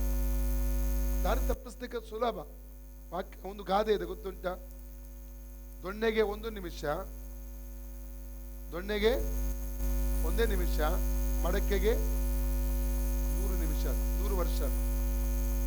ದೊಣ್ಣೆಗೆ ಮಡಕೆ ಮಾಡ್ಲಿಕ್ಕೆ ಸ್ವಲ್ಪ ಟೈಮ್ ತಗೊಳ್ತದೆ, ದೊಣ್ಣೆಯಲ್ಲಿ ಒಂದೇ ಪೊದೆಯಲ್ಲಿ ಒಡೆದು ಬಿಡ್ಬೋದು. ಅದರಲ್ಲಿ ದುರುಪದೇಶ ಇವತ್ತು ಕಟ್ಟುವಂಥದ್ದಲ್ಲ, ಆತ್ಮಿಕ ಜೀವಿತವನ್ನು ಕಟ್ಟುವಂಥದ್ದು ಒಬ್ಬರನ್ನು, ಅದು ವಿಭಜನೆ ಮಾಡಿ ಒಡೆದು ಹಾಕುವಂಥದ್ದನ್ನು ನಾವಿಲ್ಲಿ ಲೋಕದಲ್ಲಿ ಕಾಣ್ತಾ ಇದ್ದೇವೆ. Hallelujah. Second Thessalonians chapter 2:14 continue ಮಾಡಿ. ಓಕೆ, ನಾವು ಎಷ್ಟು ನಂಬಿಕೆ ನೋಡಿದೆ? ಒಂದನೇ ನಂಬಿಕೆ ಯಾವುದು? ದೇವರ ಮೇಲಿರುವಂತ ನಂಬಿಕೆ. ಎರಡನೇ ನಂಬಿಕೆ ಸಾಧಾರಣವಾದ ನಂಬಿಕೆ. ಮೂರನೇ ನಂಬಿಕೆ ಸತ್ಯದ ಮೇಲಿರುವ ನಂಬಿಕೆ. ನಾಲ್ಕನೇ ನಂಬಿಕೆ ಯಾವುದು? ದೇವರ ವಾಕ್ಯದ ಮೇಲಿರುವ ನಂಬಿಕೆ. ಈಗ ಐದನೇ ನಂಬಿಕೆ ಧ್ಯಾನಿಸುವಂಥದ್ದು ಉಪದೇಶದ ಮೇಲಿರುವಂತ ನಂಬಿಕೆ. ಓಕೆ, ಹೀಗಿರುವುದರಿಂದ ಸಹೋದರರೇ ದೃಢವಾಗಿ ನಿಲ್ಲಿರಿ. ನಾವು ಮಾತಿನಿಂದಾಗಲಿ ಪತ್ರಿಕೆಯಿಂದಾಗಲಿ ನಿಮಗೆ ತಿಳಿಸಿದಂತ ಬೋಧನೆಗಳನ್ನು ನೀವು ಭದ್ರವಾಗಿ ಹಿಡಿದುಕೊಂಡಿರಿ ಮತ್ತು ನಮ್ಮನ್ನು ಪ್ರೀತಿಸಿ ನಮಗೆ ನಿತ್ಯವಾದ ಆದರಣೆಯನ್ನು ಉತ್ತಮವಾದ ನಿರೀಕ್ಷೆಯನ್ನು ಕೃಪೆಯಿಂದ ಅನುಗ್ರಹಿಸಿದ ನಮ್ಮ ತಂದೆಯಾದ ದೇವರು ನಮ್ಮ ಕರ್ತನಾದ ಯೇಸು ಕ್ರಿಸ್ತನು ನಿಮ್ಮ ಹೃದಯಗಳನ್ನು ಸಂತೈಸಿ ಸಕಲ ಸತ್ಕಾರ್ಯದಲ್ಲಿಯೂ ಸದ್ವಾಕ್ಯದಲ್ಲಿಯೂ ದೃಢಪಡಿಸಲಿ. ಉಪದೇಶದಲ್ಲಿರುವ ನಂಬಿಕೆ. ಕೊಲೊಸ್ಸೆ 2:6-7 ಓದಿ. ಕೊಲೊಸ್ಸೆ chapter 2:6-7. ಇನ್ನೂ 5 ನಂಬಿಕೆ ಉಂಟು, ತಪ್ಪಾದ ಇನ್ನೂ 5 ನಂಬಿಕೆಗಳುಂಟು. ಒಟ್ಟಿಗೆ ಸರಿಯಾದ ನಂಬಿಕೆ 10 ವಿಷಯದಲ್ಲಿ ಮಾತಾಡ್ತೇನೆ. ನಂತರ ಇವತ್ತಲ್ಲ ನಾಳೆ ಮಾತಾಡ್ತೇನೆ. ಅಲ್ಲಲಿಯ ಅದ ಕಾರಣ ನಾವು ಅನೇಕ ವಿಷಯಗಳನ್ನು ಇದರ ಮೂಲಕವಾಗಿ ಈ ಒಂದು ಪ್ರಸಂಗದ ಮೂಲಕ ಕಲೀಲಿಕ್ಕೆ ಹೋಗ್ತೇವೆ, ಅಧ್ಯಯನದ ಮೂಲಕ ಕಲೀಲಿಕ್ಕೆ ಹೋಗ್ತೇವೆ.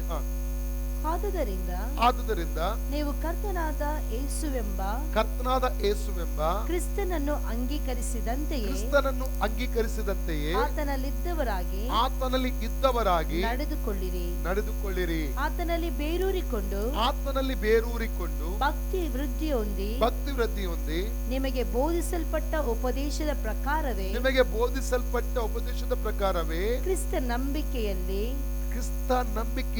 ನೆಲೆಗೊಂಡು ಬೋಧಿಸಲ್ಪಟ್ಟ ಉಪದೇಶದ ಪ್ರಕಾರವೇ ಕ್ರಿಸ್ತ ನಂಬಿಕೆಯಲ್ಲಿ ನೆಲೆಗೊಂಡು ದೇವರಿಗೆ ಹೆಚ್ಚೆಚ್ಚಾಗಿ ಸ್ತೋತ್ರ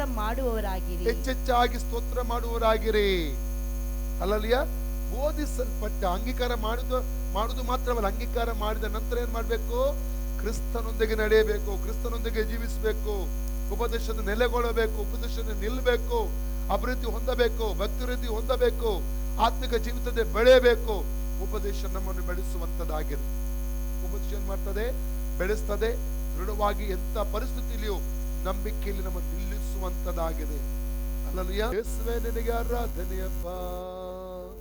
ಚಂದ್ರ ಹಲ್ಲೆಲೂಯಾ. ಎಲ್ಲ ಆರಾಧನೆ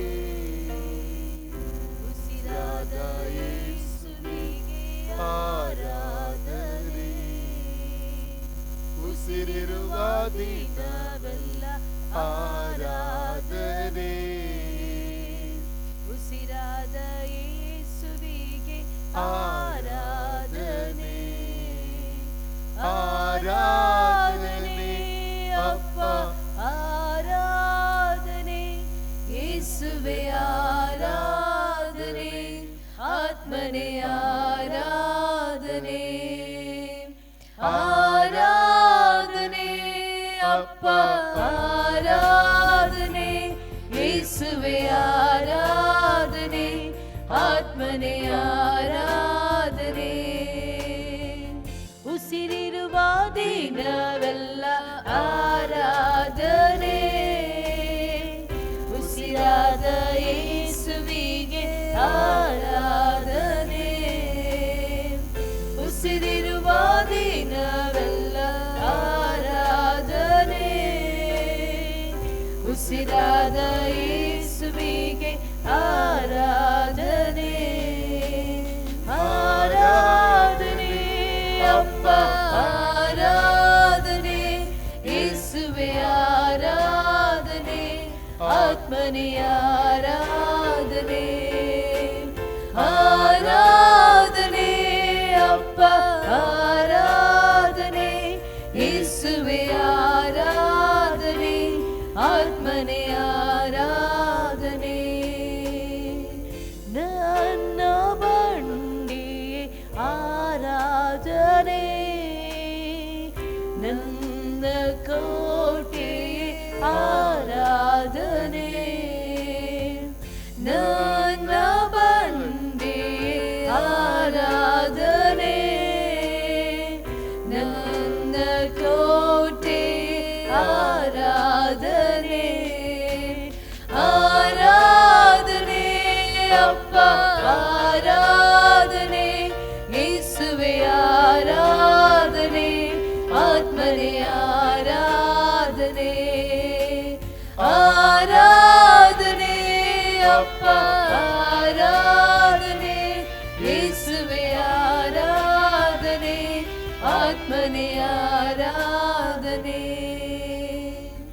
ನನ್ನ ಬಲವೇ ಆರಾಧನೆ, ನನ್ನ ದುರ್ಗವೇ ಆರಾಧನೆ, ನನ್ನ ಬಲವೇ ಆರಾಧನೆ, ನನ್ನ ದುರ್ಗವೇ ಆರಾಧನೆ, ಆರಾಧನೆ ಅಪ್ಪ ಆರಾಧನೆ, ಯೇಸುವೆ ಆರಾಧನೆ, ಆತ್ಮನೇ ಆರಾಧನೆ, ಆರಾಧನೆ ಅಪ್ಪ ಆರಾಧನೆ, ಯೇಸುವೆ ಆರಾಧನೆ, ಆತ್ಮನೇ ಆರಾಧನೆ, ಆರಾಧನೆ ಅಪ್ಪ ಆರಾಧನೆ, ಯೇಸುವೆ ಆರಾಧನೆ, ಆತ್ಮನೇ ಆರಾಧನೆ. ಶಂಕರ